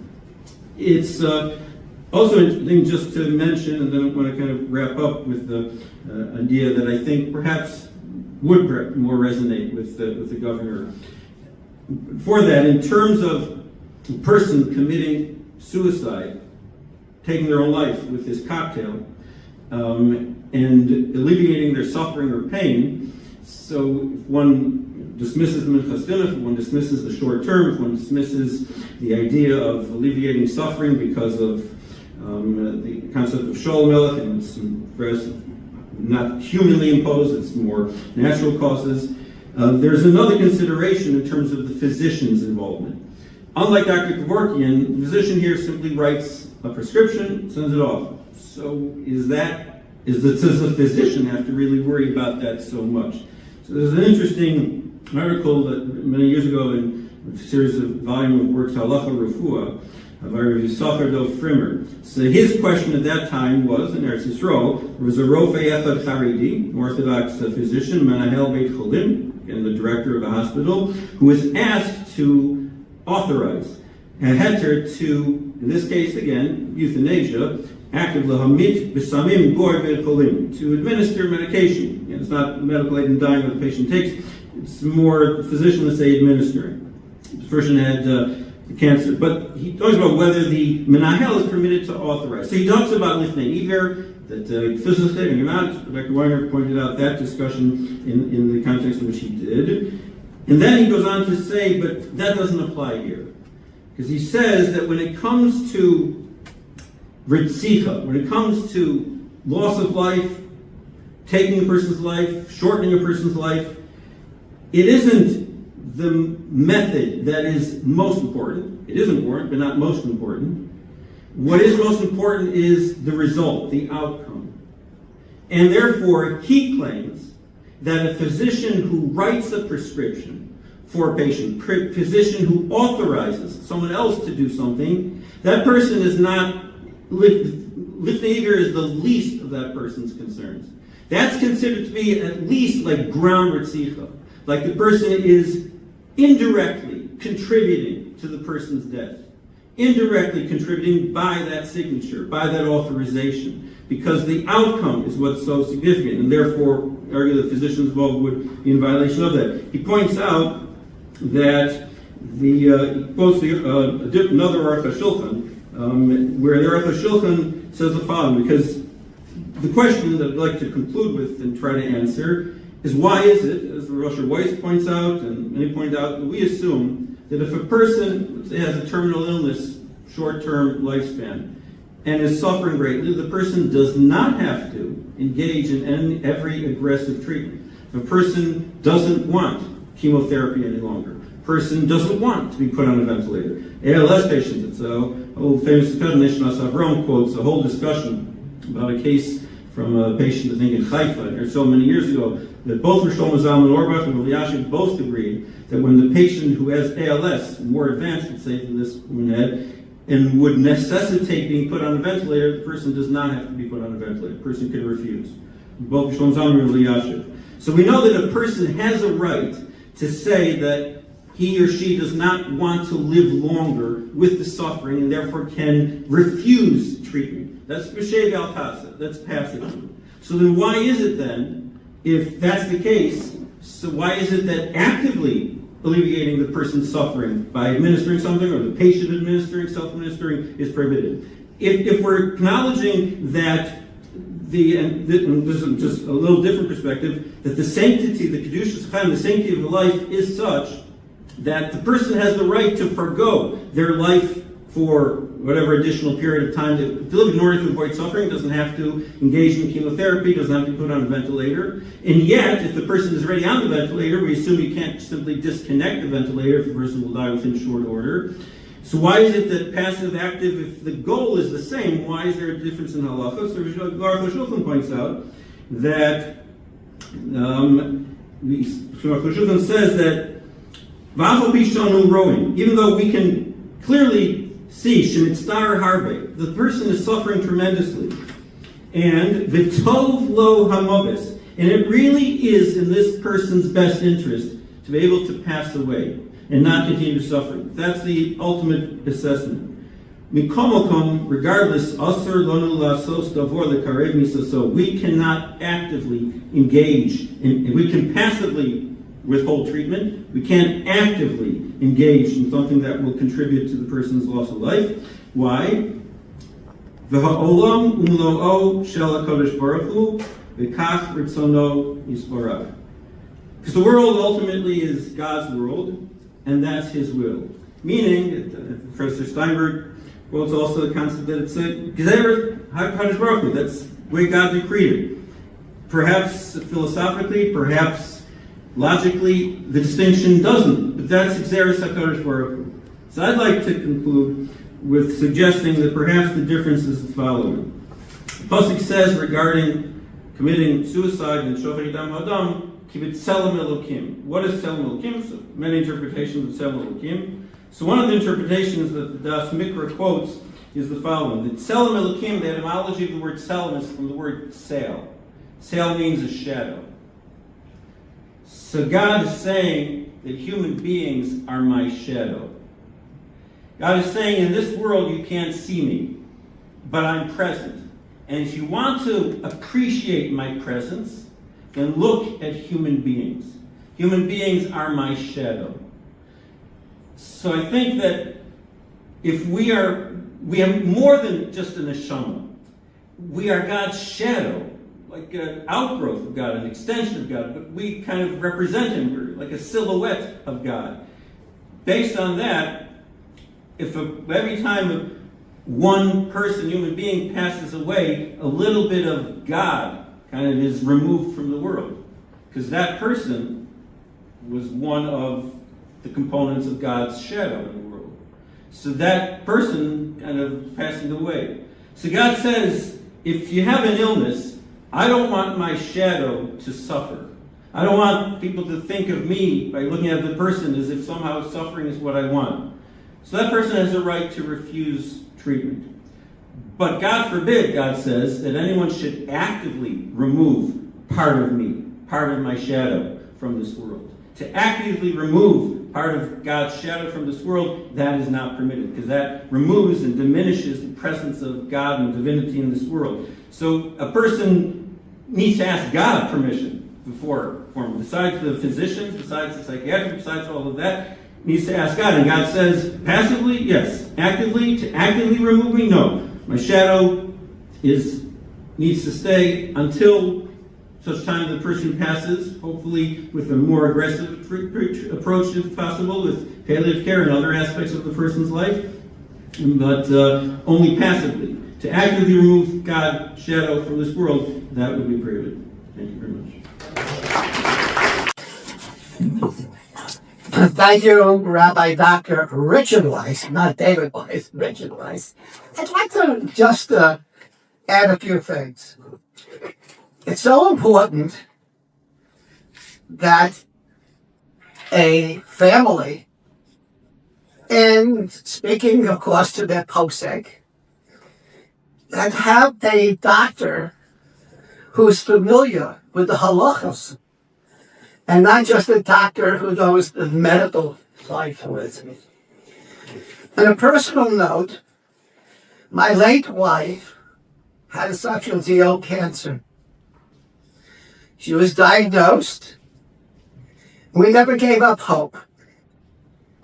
And after she was nifta, the doctors told me, Rabbi Blank, at the time they called me Leonard Blank, do you know that what your wife was diagnosed, she really should have lived maybe 10 months? She lived for 3.5 years. I was very fortunate to have a very special person, Rabbi Ausch, and he was able to connect me with this doctor from Sloan, and he tried everything, and it was just very, very special that she lived for so many years. At the end of her life, the family, of course, didn't want to give up. The children, my children, stepchildren, we don't want to lose her. We didn't want her to die. We wanted for her to live forever. At the very, very end of her life, she said, that's it. I can't have any more treatments. We were very, very close with Reb David Feinstein, Zecher Tzadik Livracha. We asked many shilas. It was very hard for the children to hear my wife say, enough. I can't go on. This was at the very end. And she refused to give up until the very end. She had tremendous hope, tremendous amunah b'tachon in the Eibishter. We had wonderful doctors at Sloan. We had others, many special chashuv people who gave support. But at the end, she made her decision that she never wanted to give up. So it's not so simple to say we got to do everything. We don't know what we should do. That's why it's important to have a Rav, a rabbi, who's familiar with all of these inyanim. Not everybody knows everything. We need to go to somebody who's familiar. If the doctor, if the family says, I want to continue, nobody says you can't. If that's the wish of the family or the patient, gesund to hate. Why not? But it's up to the family and the Pesach to be in touch with a doctor who's familiar with all of these inyanim to make the right decision and the right encouragement and what the right thing to do. So I say this title of this conference is, and I will repeat, Medical Aid in Dying, Physician-Assisted Suicide, a Halachic Perspective. The chaplains, rabbis, and physicians' mission to be a source of inspiration, faith, and halachic guidance in today's challenging times.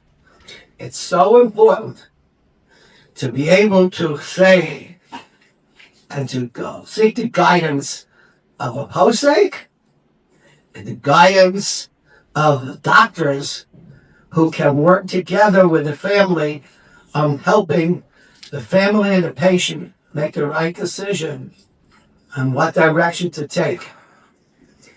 Palliative care is very important.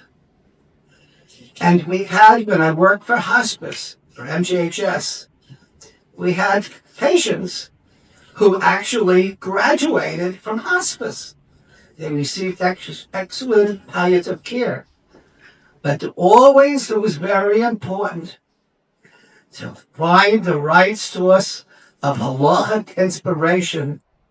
And if the family wishes, or the chaplain, or the patient wishes to continue what we call aggressive care or other types of medical care, nobody is going to say you're not allowed to from the halachic perspective. They should discuss it again with their posek and with their doctors on what is the right direction to take. And that's very, very important. Always involve the halachic area, but do so with the right people who are familiar. Rabbi Tzfanya Krieger has shared with me many times. He himself, by the way, is very learned. He's a Ben Torah. He's very knowledgeable in learning and halachos. But one thing Rabbi Tzfanya Krieger has shared with me many times, he did not want to take upon himself to make a decision as offering advice as a chaplain to the family without first speaking to Rabbi Dr. Richard Weiss, who advised him the halachic area, what's appropriate, and the direction he should take in guiding the family and the patient. And for that alone, we can see how important it is that we all work together for the sake of the person, and that we have to HaKadosh Baruch Hu, that a patient and a family should be able to live via Meir Shana. With that, I take now my next individual introduction of Rabbi Yosef, Dr. Yosef Sokol.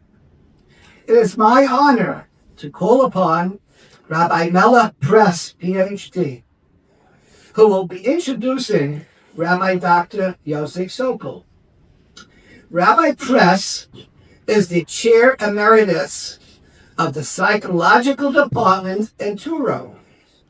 He has a long-standing involvement with the interface of halachic principles with psychological and ethical matters. I now call upon Rabbi Press.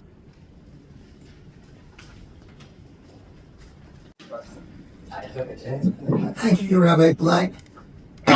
It's a pleasure to introduce Rabbi Dr. Sokol. People don't appreciate today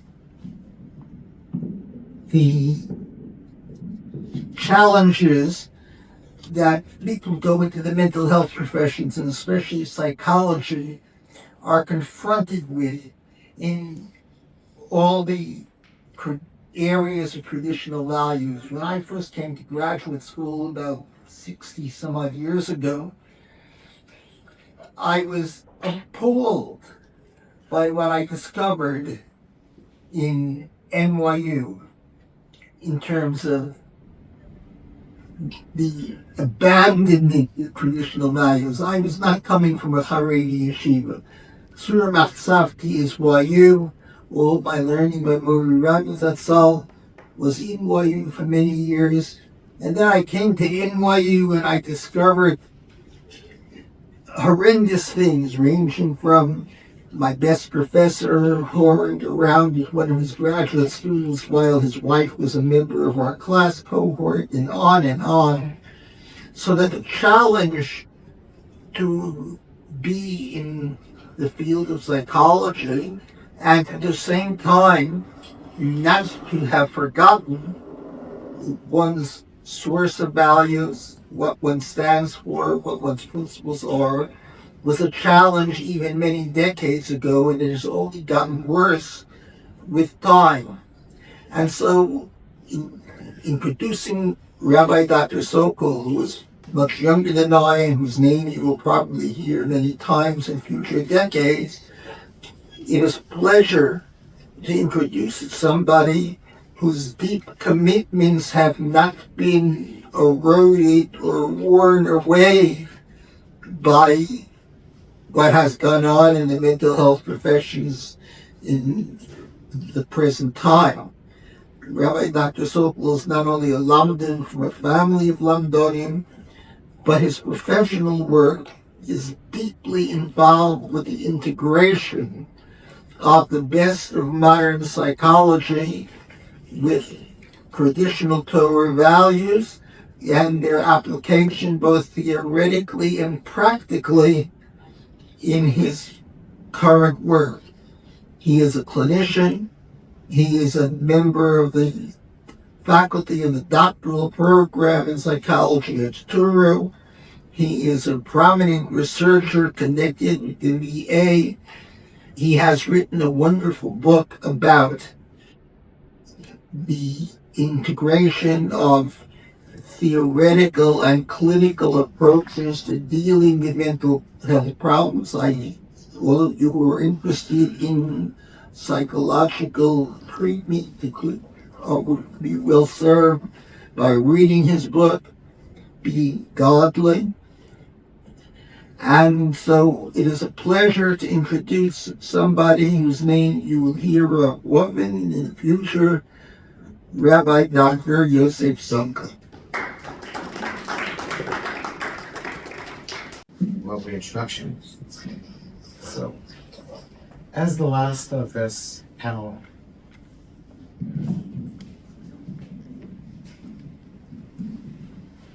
I have I'm in the fortunate position of where a good deal of what I intended to cover was already covered. So you will all bear the fruits of that, because this will be a little shorter as a result. And also I can build upon what my esteemed colleagues said. It's the remarkable panel that we have that I've already spoken about.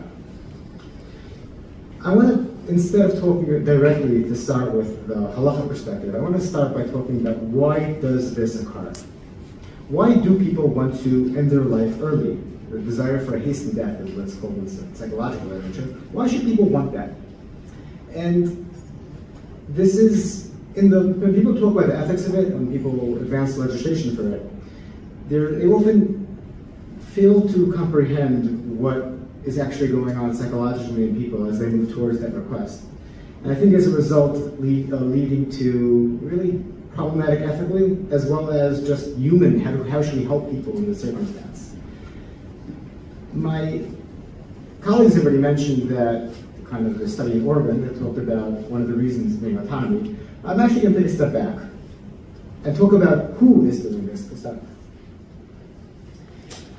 You might think that people who suffer from poverty, people who are in lower SES, and people who are minorities, people without family would be more likely to request a hastened death. That is incorrect. The profile is actually, many studies have confirmed, to be people who have done well in life. The classic profile is a white, person who's higher SES, college educated, and study in Oregon found 78% of people who had requested early medical aid in dying were college educated, well beyond the norm of the state. These are not people who were not successful. In fact, it's the people who seemingly were more successful in life. How do we understand that? And when I was trying to comprehend this, I thought back about my grandmother. My grandmother was a Holocaust survivor. She was in Auschwitz. And she was, I think, the person in my life I admire, really admire most. Strong person, extraordinarily dedicated to following her values and living according to Yiddishkeit in an era where that was very difficult. She was a truly, not just an extraordinary woman, but an extraordinarily powerful woman. Remarkable sense of self, remarkable sense of dignity. And, no, I'm not going to give away, she did not request medical aid in dying, just to be clear. But she very much, when I spoke to her near the end of her life, expressed the desire to go home. That her life was over already, and she wanted to be with her parents who died in the Holocaust. She wanted to be with her husband who had passed away 10 years ago. She felt she had lived her life already, and she didn't want to continue as it was. And it kind of was hard for me to understand this woman who I profoundly admire, and it seems to be something that I know she followed Jewish values well beyond I ever possibly could, and yet she was expressing something that appeared to be against our Jewish values, the sanctity of life. And then as I was kind of learning about this in my psychological journey, how to understand this, it became clearer and clearer. And just kind of two major studies talk about why people, when they ask people who have made a request for end-of-life care, why they're doing this. One is the Oregon study, another in Canada, which was in 2023, over 20,000 people. These are large studies. In Oregon, it's 27 years of people have been requesting this. It's a long time. It's not just like asking a few people. They're asking many, many thousands of people. Why do they request this? There are three reasons that are given most commonly. Autonomy, which, as we mentioned, which means that they want to continue to be in control of their own story and their own life, and they feel they have lost that. They no longer make the decisions that matter. They no longer have their self being their own person. As one qualitative study quoted a person who made a request, saying that I am no longer a person, I am a dependent, I no longer live, I exist. I do not want to continue this existence. There's no autonomy, there's no sense that I am me anymore. The second is dignity. People say that they have lost dignity. And this often comes down to practical things in people's lives. One point that comes up very often is difficulty with going to the bathroom, incontinence. People feel that if somebody else has to take care of me, I don't have the human dignity, but they've lost their sense that I am a person with dignity. And the third, which actually is mentioned both by my colleagues as well as in the video, no longer engaging in meaningful activities. Not being able to do things like going to the park, as somebody mentioned. Not being able to, I remember my grandmother couldn't really go to the store. My other grandparents, actually, my grandfather, talking about how he was a person of extraordinary spiritual man who, he said, I remember my father telling me, he said to him that I'm a davener and I can no longer daven. For somebody who's defined themselves by the relationship with Hashem, talking, davening, no longer being able to read a siddur, no longer being able to connect to Hashem in that way. Or somebody, I remember my grandmother was very intellectual, loved reading and could no longer read. The things that gave them meaning in their life are taken away. So when you put these together, autonomy, meaning, and dignity, what do they combine to? Well, it's not pain.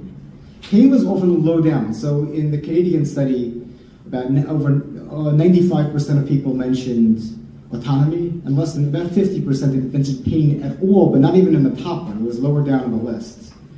In Oregon, only 25% of people mentioned pain at all. This is kind of, I think, a common misunderstanding that what's happening is that there's somebody near the end of life in extraordinary pain who wants to end their life to diminish their pain. Modern medical science has advanced palliative care remarkably. People are generally in hospice who make this request with good palliative care. Yes, we can do better. And ethically, we should make sure they're getting good palliative care, but it's not often the actual push, the pressure. The pressure is coming from existential issues. Autonomy, meaning, dignity, these are what give existence what it is. When people don't have that sense that I'm autonomous, I engage in meaningful things, I have dignity, what happens is, as you can see from people describing this, they have an eroding sense of self. They no longer feel like they are a person anymore in a meaningful way. And as some people put it, they want to end their life while it's still them that's ending their life. They don't want them to be gone before they die. That's existential. That's not about physical pain. So if we think of this as people being in pain and we try to help them with their pain, we are kind of missing the point. It's necessary, but it's not sufficient. So thinking of these reasons and this existence, now we can think of this from a new way. The research and theory on medical assistance in dying and physician-assisted suicide, I think, is understanding the reasons for it and really think of it as like preventing it if we want. It was in its infancy. Because it's traditionally been thought of as who ethically should get this and why, and then the huge legislative debate about that, rather than how do we theoretically understand this from a psychological point of view, and therefore perhaps how do we help people and prevent it. But there's a lot of literature about suicide. And this is my own area of expertise. Why do people want to end their life in general, and how do we help people with that and recover from that desire? And it largely comes down to similar existential issues. Perhaps there are differences, and we could talk about it, but when we think of this as two separate entire areas, medical assistance in dying and suicide, really the lines get blurred. I'll give you one classic distinction, and then explain why it's a little blurry. The rationality distinction. The people like to think that the difference is that somebody who wants to end their life does not have a terminal illness or a chronic illness, whatever legislative version you want to use depending upon the country, they are being irrational. They are not correctly interpreting reality, and that leads to their desire to die. While people who are requesting a medical aid in dying have a rational perspective on reality, and therefore we should honor the request for dying. The problem is that it's simply not correct to say that everybody who wishes to die is irrational, and that everybody who requests aid for dying is rational. Many people, in my own research and clinical practice, I see requests want to die from suicide for very rational reasons. Yes, perhaps we can help them with that, and therefore they will not want to do it anymore. But saying somehow that they're just like wrong about life, these people, some of them, not all, but some of them have thought deeply about life, have thought deeply about the kind of the existential suffering they have in being alive and no longer wish to be here. We could respect that and not call that irrational and just diminish it and say that therefore we should ignore it. And in contrast, people who request aid for dying, about 25 to 30% of them actually do suffer if you assess them from major depressive disorder, depression. Many of them have difficulties if they actually do an assessment of have some level of cognitive impairment. Only 6% of psychiatrists, when surveyed, said that they really feel competent to say in a single session that they are capable of saying that this is not due to mental illness, that they have competency, and that's actually what's often done, a single session for this. Yet, there's a sense that if they're asking it and they have a terminal illness, we can assume it's rational. It's not so, the line is not so clean between suicide and physician-assisted suicide. Therefore, we should also be thinking of this in the context of why does anybody want to die? And the reasons often come down to lack of a meaningful sense of a story with a future. When people have a sense of their life as being part of a changing over time and growing over time, feeling like I have a future self that I admire and I want to become that person, they almost never have strong feelings of suicide. And if they do, they usually go away pretty quickly. When people are thinking about ending life, it's almost always because they feel negative feelings about themselves, their story. They feel that I do not have a future. They are unable to imagine a meaningful future. So when you think about that in the context of physician-assisted suicide, it first of all makes a lot of sense. They truly have a difficulty, it's rational. Their future self is going to be one with tremendous pain. And if you read what people talk about, and the interviews of people who request this, it's often fear of future suffering. But if you drill in a little bit, it's fear of future suffering, not pain. Sometimes pain, but much more often, it's fear of future suffering because I will no longer be able to go to the bathroom. I will require a ventilator or a feeding tube. It's those fears. It's the fear that the future self is not one that is really me, or one that I want to have, be inhabit, and be in this world. That's, we can think of it as what's underlying this, a sense of diminishing selfhood over time without a future that people feel is meaningful and they want to be in this world for. If we take this perspective, and I will in a moment move to the Torah kind of to halacha perspective, how this changes things, but this immediately changes how we can think about, first of all, the ethics, as well as how we can care for people in the circumstances. So, for one thing, ethically, if there are, and we'll get to, treatments that lead people to feel a greater sense of meaningful existence in this world in the short time that they have remaining, and they have not had those treatments, they may have a terminal condition, but their desire to die may not be steady, stable, or terminal. As Dr. Weiss pointed out, this psychological side can be seen as a necessary ethical component to an assessment, and it's not. Even requiring a psychological evaluation is not often required, and ethically it seems to be really hard to see how that is not obviously required ethically for people who may have a mental illness leading them to make this request. But this also now allows us to see how can we help these people. So let's look at these three reasons. The first of autonomy, the second of meaning, and the third of dignity. So there's one evidence-based psychotherapy which has been tested in randomized clinical trials called meaning-centered psychotherapy. It's based on, as so many of you have heard of Viktor Frankl, Man's Search for Meaning. Logotherapy is a therapy he developed. This is kind of an outgrowth and a development of his model of helping people. The center idea being that people can find meaning. Frankl famously wrote in his Man's Search for Meaning, with a sufficient why, people can bear almost any how. But we need to give people a why, and that comes from meaning. So, people want to have meaning in their life. And if you work with people to see what have their sources of meaning been throughout their life, how can they apply in this circumstance? How can they apply to their ability to live in this difficult time of their life? Most people, majority, have a decrease in a desire for hastened death. That's meaning. Then dignity, there's this therapy called dignity therapy. It's a single, unlike meaning-centered therapy is 7 or 8 sessions, depending if you do it individually or in group, and which can be problematic for people who have a terminal illness that will result in death very quickly. Dignity therapy is a single session psychotherapy. It essentially is just asking people a series of questions. What have you learned from your life? What is your story? What are you proud of having happened in your life? What do you want to give over to other people? And they write that down, it's transcribed, given to them. And just that has been shown to decrease desire, or increase will to live is what they measured for over half of people. There are things that psychologists, or really once you realize these things, anybody can help with.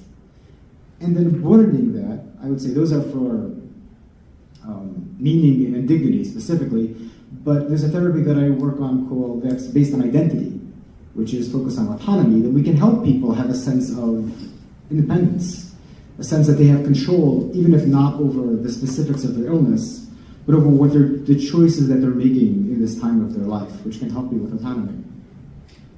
Which then brings to the general question of what not just psychologists necessarily, although understanding this doesn't just help psychologists, it helps everybody who works with these people.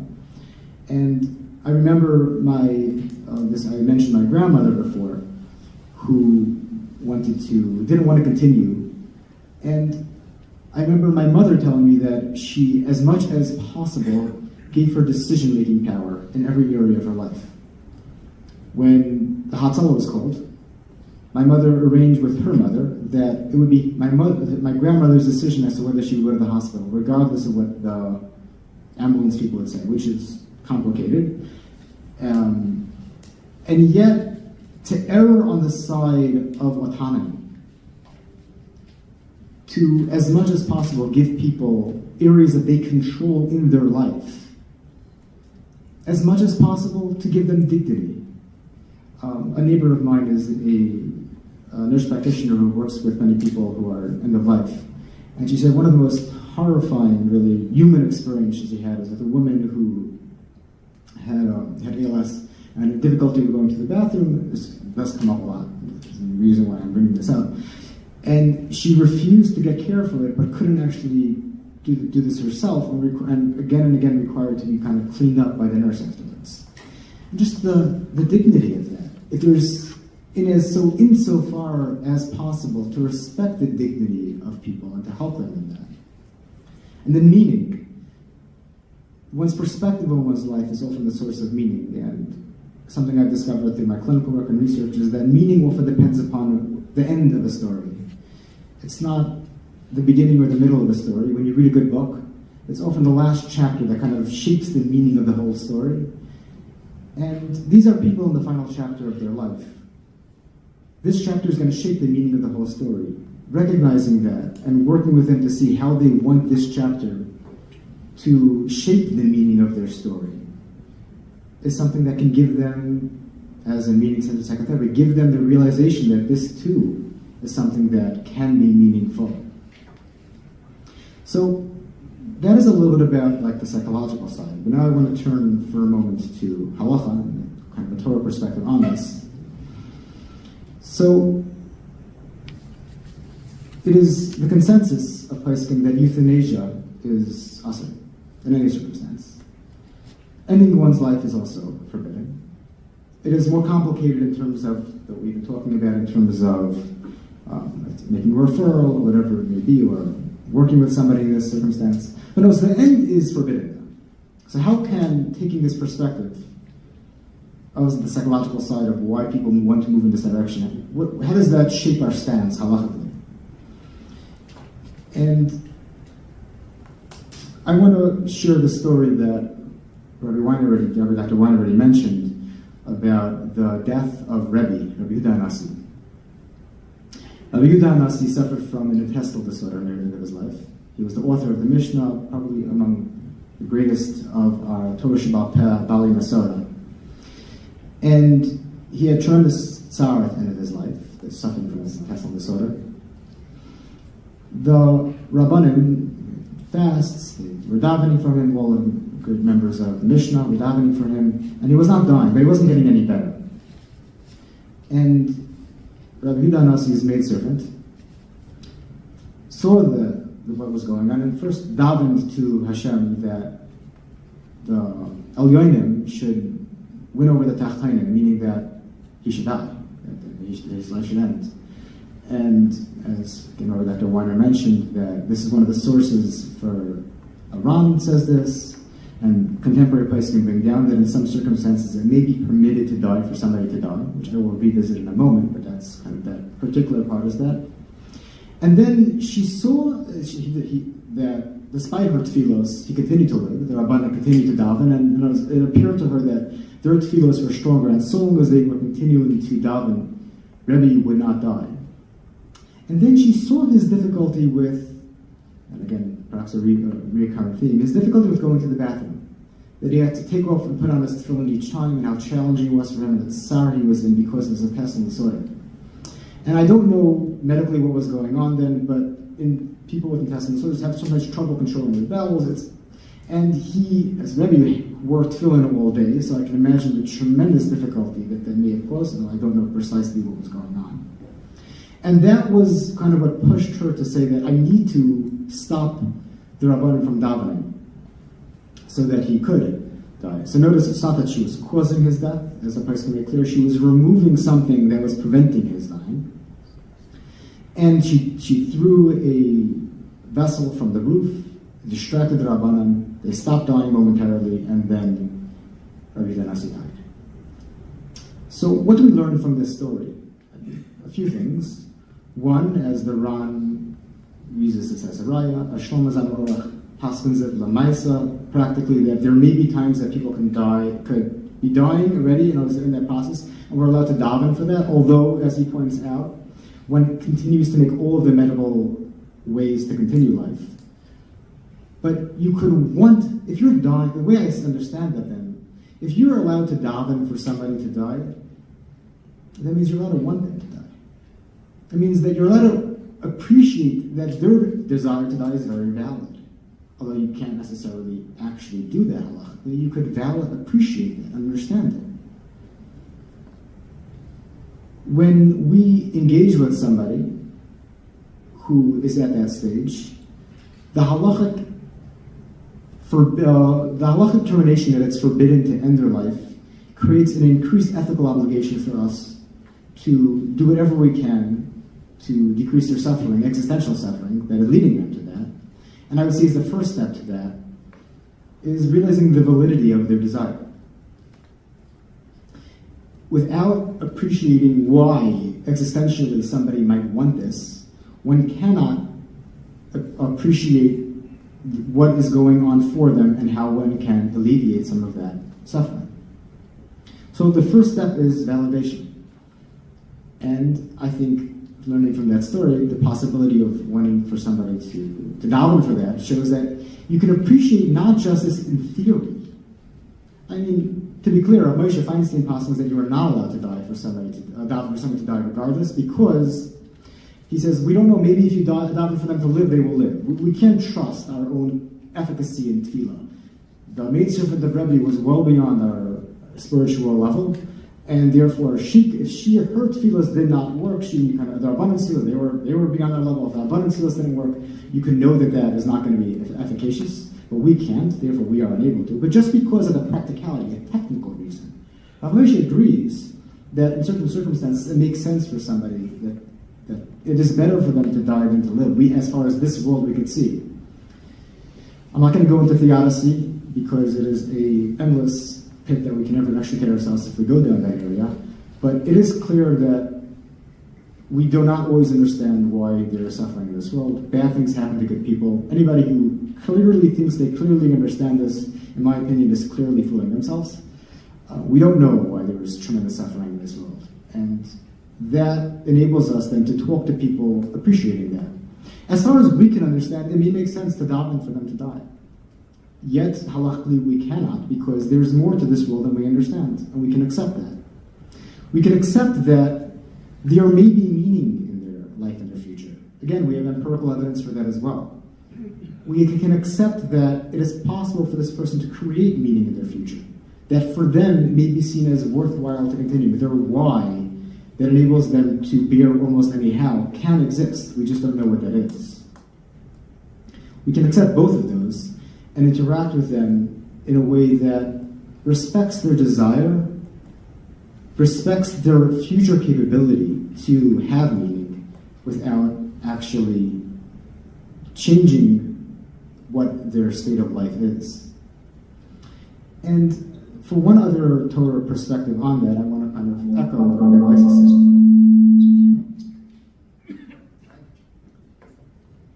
Rabbi Dr. Weiss quoted a parish on Tzelem Aleichem. I want to quote two other parushim and see how when they come together they could help us understand a little bit more about this.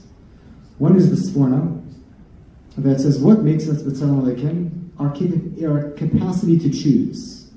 Bechira. Hashem is a bocher. Hashem chooses, Hashem creates existence through choice. We can choose. And the Malbim that says that it is not everybody that chooses, that is actually like Tzelem Aleichem. It's people who choose like Hashem, who are in this world for doing meaningful purpose. I'm not this is a modern take on that, the meaning and purpose, but are acting like Hashem in this world. Those choices are the ones that are B'Tzelem Aleichem. When you take those together, we can understand perhaps a little bit of why, even at the end of people's lives, it could be that their lives, we shouldn't end them, because they still have the capacity to have meaning. People have, I don't understand why. I have never been in the suffering that I've seen my clients have been in, and yet I've talked with people who have suffered with such great suffering that I do not understand how they still find meaning in it, and yet they do. I have seen people who have such tremendous sorrow that if I'd be in their place, I cannot imagine wanting to continue to live, and yet they do because they find meaning in something of their life. If people can have this, they can make choices that have meaning, then we can see that maybe there's a reason for them to continue to live. I don't know if that's why there's this halacha, I do not understand it, and yet we can talk about the possible reasons for why this may be. Taking that into account, how can we now talk to people by respecting all of these things, that they have suffering, existential suffering, a lack of autonomy, a lack of dignity, a lack of meaning, and the first point should be asking them, as my colleagues have pointed out, the first thing you should do, why do you want this? Whether we do that as clergy, as psychologists, mental health counselors, medical, wherever we're coming from as Rabbanim, why? Really willing to ask that hard question. There's a reluctance often to ask people hard questions. I know in suicide research this is a big deal because we know when you ask people if they plan on killing themselves, it's often helpful and preventative of them killing themselves, but people resist asking them. Why? People are frightened that if I ask them, do you plan on killing yourselves? It's going to bring the idea into their mind. And as somebody who's worked with many suicidal people, I can tell you anybody who asks that question to has thought about it many times. You're not bringing anything into their mind. This is their bread and butter of their existence, the struggle to whether or not to continue. You are merely showing that somebody else gets it. Similarly, with somebody at the end of their life, if you ask them, why do you want this? And having them consider the reasons for that is not going to bring it into existence, it's what they are dealing with. Start with figuring out what does this mean for them, listen to them, try to infer what it means from their perspective, then validate that this makes sense. You may not agree with the end decision of death, but you fully understand and appreciate why they may want that. From that perspective, try to help them see if there's some way to have autonomy. They may mention meaning or autonomy. It's very common. Talking to them if there's any way to bring that into their life in some way is both, I believe, the ethical requirement and the halachic requirement, because that is what enables them to alleviate their suffering. We have a halachic obligation and an ethical obligation to alleviate their suffering. That is actually the empirically based way to do so. So, taking all of this into account, why do people wish this? Is I was invited here to give over some of the psychosocial reasons for this. The reasons, if you take on one thing from this, is that it's not usually pain. Pain may begin the process, but it's hopelessness. It's a hopelessness that comes from existential issues of they don't feel like they have a self anymore because they've lost their respect for who they are, they've lost their self, they've lost their autonomy, they've lost their dignity. That is what's leading to this. It is not people often who have been failures, it's the opposite. My grandmother, who was a strong woman, who was someone who had the willpower and the power of self to be the matriarch of her family, it is not a contradiction as to why she went in her life, but that's exactly the reason. She didn't want to be dependent on other people. She didn't want to have a loss of self, of this person that she had become. If Hashem requires it, she will do that, and she did not end her life. But I fully understand now why she wanted that. And with all of our people we interact with in our life, we should try to respect where they're coming from, understand and appreciate that while halacha may limit the things we can do, halacha also obligates us to do things, such as aid them in the way that we can through helping them with what they're going through, existential concerns. Thank you all. You may notice that your father was Dean, tell the date when you get texted. We need him. It's not over yet. I'd like to make a few comments. First of all, I want to acknowledge Isaac Bayaski, who is chaplain of North Shore University Hospital. He's here. And also Rabbi Shlomo Siegel, who is the rabbi of the Kilas Moshe.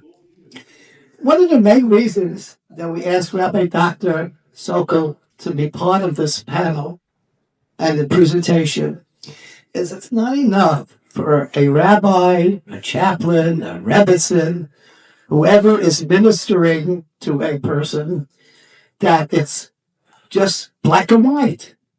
We have to have a better understanding of what a person is going through, the difficulties and the challenges. A person such as Dr. Sokol can help us in being empathetic and understanding and what direction we should be taking. In many of my articles that I've written, my inspirational articles, I always mention that it's important that, if necessary, when helping a congregant, an individual who we're ministering to, sometimes that person needs to seek the help of a mental health professional. And it's very important, as we see and we heard from Rabbi Dr. Sokol, why that is so very, very important. With that, the next part of our conference will be question and answer. If you have any questions, please raise your hand. I will ask you to come up and speak in the microphone and ask your question to any of the presenters or all of them. Anybody? Okay, please come up. And do you want to answer your question? Sure. Hi, my name is Adina Siegel. I'm a social worker. I'm actually doing Jewish outreach for an organization called Caring Kind, which provides support for individuals and families affected by dementia. And I was really excited about this conference because it's been coming up a lot. One thing I think really all of the panelists spoke about, and I'd love if you could expand more on what you think we are charged in terms of what our kahilas should do, how we should create a community that is supportive of people who are suffering like this. I mean, I can talk about dementia, but I think the themes are very similar even for people with other terminal illnesses. And what I'm finding in my work is a lot of the problem is, I mean, there's the individual stuff, but there's also the communal responses or lack of responses, lack of care, lack of adequate care, embarrassment, all sorts of things. And I'm wondering, like, almost similar to what was done with, like, children with special needs and families impacted, like, what could we do as the Jewish community to help and to create the foundation for it to be not an ideal thing to kill yourself if you are dealing with these adverse circumstances. Thanks. Would each of you like to respond? Who wants to respond first? Is the microphone on?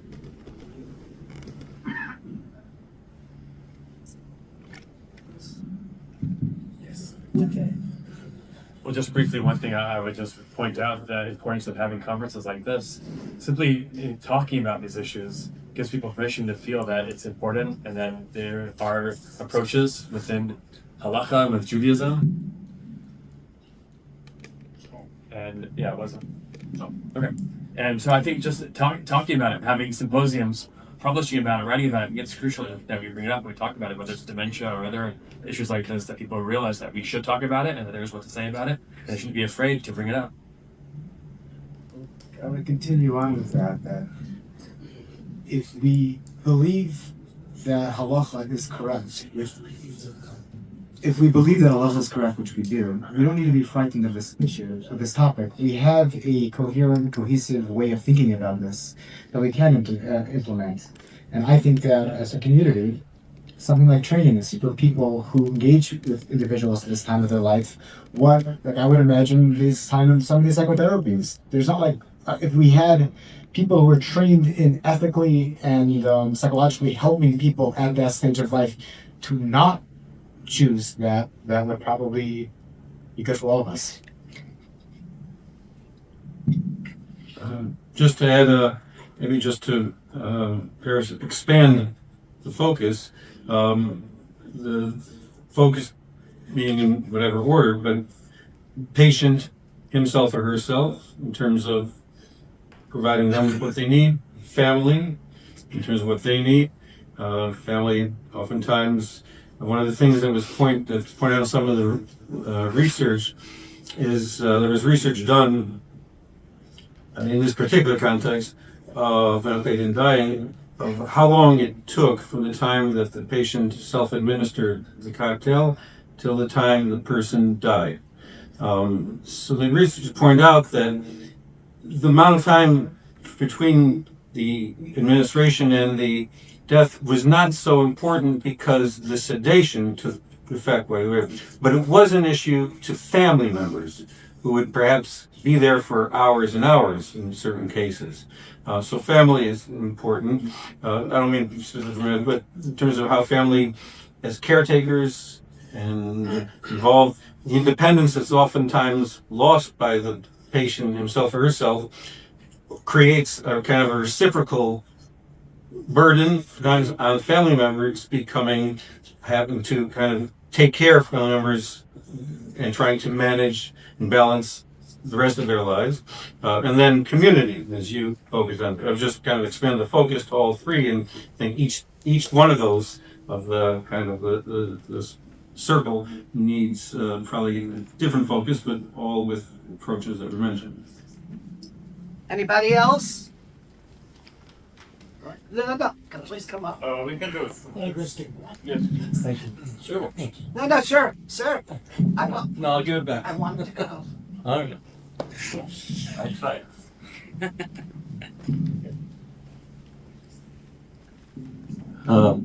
Yochanan Ivri, chaplain, rabbi at Caring Hospice, also rabbi at Torah Semis. Thank you again, Rabbi Blank, our esteemed panelists. It's amazing that we have this conference. I just want to touch upon the previous question. As a chaplain, I offer my visits to families, and oftentimes I hear that my dad is dementia. What's the reason? What's the purpose of you going there? They're not even know you're there.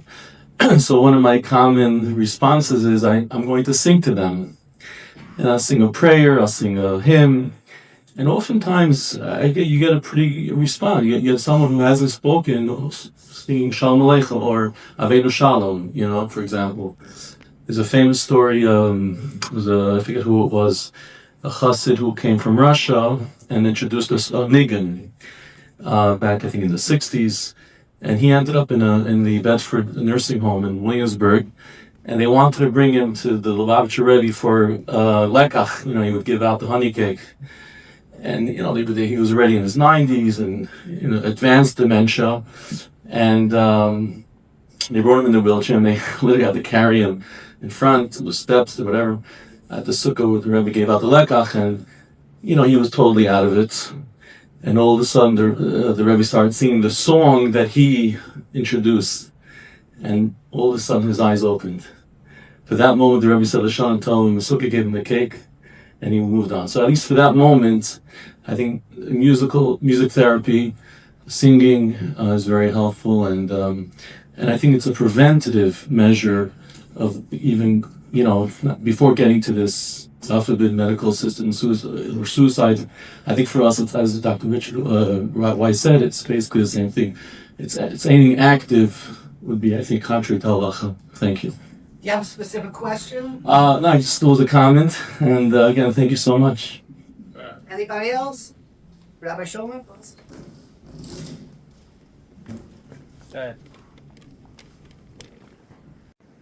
The video that we... Yes. Yes, Yaakov Shulman. I'm the president of the Igor Harabanim, one of the sponsors today. Rabbi Weiss had showed us that video from ABC News, and also commented that the 15-day waiting period was now under consideration in New Jersey, I believe, for being waived. And the consideration was because perhaps the patient might die in the interim, won't have a chance to take his life. And at that point, I wasn't sure whether I was sitting here in Chelm or in Sedayim. Couldn't distinguish. Again, on one hand, the absurdity, it just struck me. And on the other hand, the Anshe Sedayim Rayim v'Chatayim. I mean, the Gufan, the Mamayim, to give a person the chance, the ability to take their own life. I must tell you, just my own visceral reaction to that video from ABC News, I felt revulsion. Why? It's presented, I mean, the tone was so understanding, uplifting, the whole family, there's laughter, there's tears. It's almost this is ABC News. The propaganda value is showing, look how normal and wonderful this is. People now have this opportunity to die with dignity. And what came back was what Rabbi Silverman had said. I wrote it down. The very option of physician-assisted suicide lowers the value of life. The fact that there is even that option. So when you come into the hospital, yeah, it's an option. It reminded me of the, and I have a question, just wanted one other observation. Reminded me of the Gemara Makis that says, why are there so many Ari Miklad for the Evar Yarden? Only 3 Shvatim, 3. So the Gemara answers a pasuk. Begilad Nafishi Rotzchem is a pasuk. So all the Rishonim ask, but Ritzicha, you don't go to the Yer Mikla. It's a capital crime. You don't go away to the Yer Mikla. And the answer is, once there were more Rotzchem, the value of life was cheapened, then nobody was careful, there was more negligence, and needed more Yer Mikla. The whole tone somehow of legislation and common sentiment now reduce the value of human life so that we can be negligent about it. We can consider it something uplifting to take the life. And the Torah approach that you've all mentioned, all the various marmakomas that you brought, show us to the contrary, that Tselem Elokim within us. Question. A woman that I'm dealing with recently became an almana 3 months ago after a 60-year marriage. Clearly depressed. The children are talking about suicide ideation, okay, vasavert, I mean, Yiddish speaking. A lot of what I heard today, which, again, I'm not a chaplain, but I've dealt with others, seems to me to be an approach to show, look at the very fact that your grandchildren are here. Doesn't that give you a meaningful life that you've transmitted so much to them? And of course she says, psychology, that's only for Mishigoyim, it's not for me. Okay. We want to try to figure out some strategy how to get through and speak to her in a meaningful way. That's what I'd like to ask the panel. Specific question, not so general, but perhaps you can help. Thank you. So I'll just start, because that's just basically what I'm going to say. I think Dr. Sokol will probably have something deeper to say. First of all, I'll just mention, Rabbi Shulman, we had a case, not in our hospital, but in our city, where someone was so adamant to die in this manner that she actually had a surgery to keep her alive long enough to then be able to. So it wasn't just waiting, it was actually a surgical intervention to stay alive to be able to do it. It just shows you the mindset. But just one thing that I'll say, just on a basic level, before I turn it to a more professional level, just as sort of a chaplaincy also, but kind of what I was saying before, but just to emphasize it in the case you're describing, as chaplains, the main intervention is to be a very good listener, to enable the person to encourage them. Tell me more, help me understand what it's like. So, sometimes there can be just an impact of feeling heard and feeling like, okay, someone really cares, someone's listening to me, that just in itself has a massive impact. There's more, but that's just as a basic. I would say the basic was going very farther, and that's actually, I would recommend the basic being the first start, definitely. I published a paper recently about what I call the trans-theoretical model of suicide recovery, kind of looking at how people recover from desire to die. And it turns out there's 3 separate stages. The first stage matches onto something we call pre-contemplation. The first stage is essentially where they don't perceive the possibility of meaning. They live in a world where the very idea of meaning feels shallow. It doesn't feel real. For people in the first stage of recovery, convincing them life is meaningful is like convincing me it's night outside. You can spend a lot of time in a very good arguments, it's really night, but I know it's day. The second stage is where contemplation, where they start thinking about the possibility of meaning, and they don't apply it to themselves. Other people could have meaning. It could be, so to speak, date for somebody else, but night to leave. And how do we get people? And then the third stage is where they actually see it as possibly relevant for themselves, and then you could do all sorts of things. But the way to get somebody from the first stage to the second stage is exactly as Dr. Weiner said. It's being there with them, listening to them, appreciating where they are in their meaningless state. Mm-hmm. Right now, this woman does not feel her life is meaningful. No argument will convince her life is meaningful. Appreciating that she doesn't feel life is meaningful will allow her to possibly see that maybe it's meaningful for you. If you get her to think that it might be meaningful for somebody else, then you could talk about how can it ever be meaningful for you too. And that's going to be unique to her. There is no one size fits all for meaning. So for you, having children and grandchildren may be meaningful. For her, in the pain she's in right now, it may not be that. It may be, I don't know, making a good cup of coffee in the morning. Really, we have no idea. We have to listen and kind of learn from them what might be meaningful for them. Sorry for the longish answer, but that's the. Thank you. Just to add, first of all, just out of fairness to ABC, I wasn't focused on there's the second half of that clip. They aired an episode or segment the following night, perspective in opposition to medical aid in dying. So, which I looked at, I didn't think it was as actually impressive as the one they did before, but nonetheless they did show that. Just to add, the Pasuk says in Bereshit regarding Yaakov, "Vayima'en lehisnachem," that his children wanted to comfort him in the loss of Yosef, presumed loss of Yosef, and he refused. He couldn't be Misnachem. So leaving out Rashi says that because he was really alive. But the point being, which I think just is what saying that many years ago, it's still classic Nancy Kubler-Ross, formatted the kind of 5 stages in terms of loss and grieving is a very important part. In my opinion, 3 months is fresh from the loss of her husband. 3 months after 60 years, that's fresh.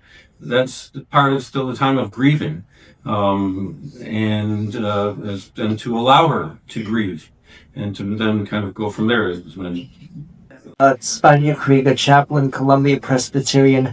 This is Rabbi Weiner. This case that you had mentioned at the end about the patients who, the Shiloh, whether or not they knew what they were saying, requesting the suicide, and the Chaver Kadisha, whether or not they could do the Tahara and be Metapel with the mace.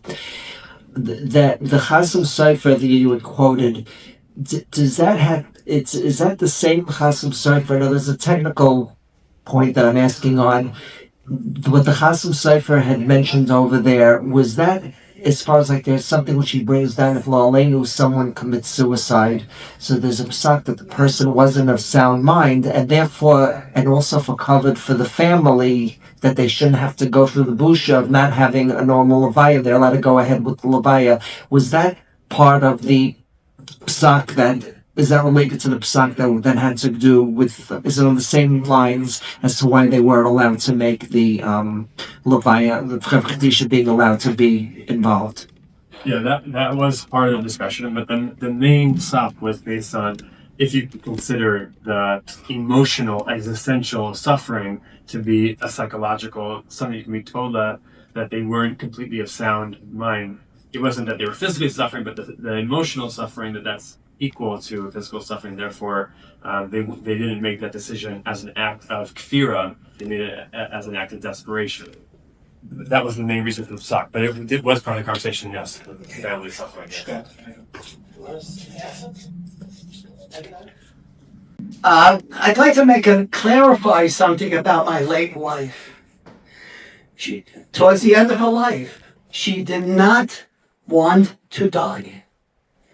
She did not want to give up hope. She wanted to live as long as possible. The question was whether she wanted to continue any treatment. That was the thing. And that we discussed with Rav David Feinstein Zittel at that time, whether she can decide, even though her entire family did not want to see her die, she did not want to give up hope, but she just couldn't take any more treatment. And that's something to remember. With that, I also want to thank everybody for your kind wishes. My Hasidim will be in Baltimore. I wish I could invite everybody. They'll be this coming Sunday. Originally, our wedding was supposed to be October 19th. So my Kala, Devora Nathan from Baltimore, said, Yehuda, it's right after Yom Tov. Do you think we have enough time? I don't know. She was really concerned about the program. She's mamish a real anxious child. She says, Yehuda, what's going to happen if we have the wedding on the 19th? And there's maybe under the chuppah, you're going to start getting phone calls about the program. So she says, maybe we should postpone it 2 weeks. We will now conclude this part of our program today. If you have any further questions to any of the presenters, you can contact them directly at their contact information located in the program next to their bios. If there are any questions or information about our presentations or other information, that work that I'm doing, programs coming up, you can feel free to contact me as well. Also, if you want information about the Orthodox Healthcare Chaplaincy Listserv, you can contact Rabbi Daniel Kramer, who is the administrator of this listserv, and his contact information is also located in the program. I want to give thanks to Dean Goldschmidt, who is not here because he had another commitment. I want to thank him for all the support that he has given and encouragement to have this program. I want to thank Bill Horowitz for his tremendous support, together with Rabbi Josh Silverberg and the entire staff of Touro University for the support, encouragement, and the personal happiness and pride in having this program being held here at Touro University in Brooklyn. The refreshments and collation have been sponsored by the RAA. Please help yourself to the collation, which is available in a few moments. And again, for those who want to know what Dean Horowitz spoke about, the different programs of Touro, you can contact, again, this information is on the program, to Rabbi Josh Silverberg about Touro. On behalf of the Rabbinical Alliance of America, Rabbinical Council of America, the National Council of Israel, and the Orthodox Jewish Healthcare Chaplaincy Listserv, we thank you for your joining us in person and on Zoom. The program will be available online at each of the above organizations' official websites. Please check with your respective organizations. And I want to say we should hope Mashiach Tzidkenu b'mehera b'yameinu amen. And thank you so much for coming.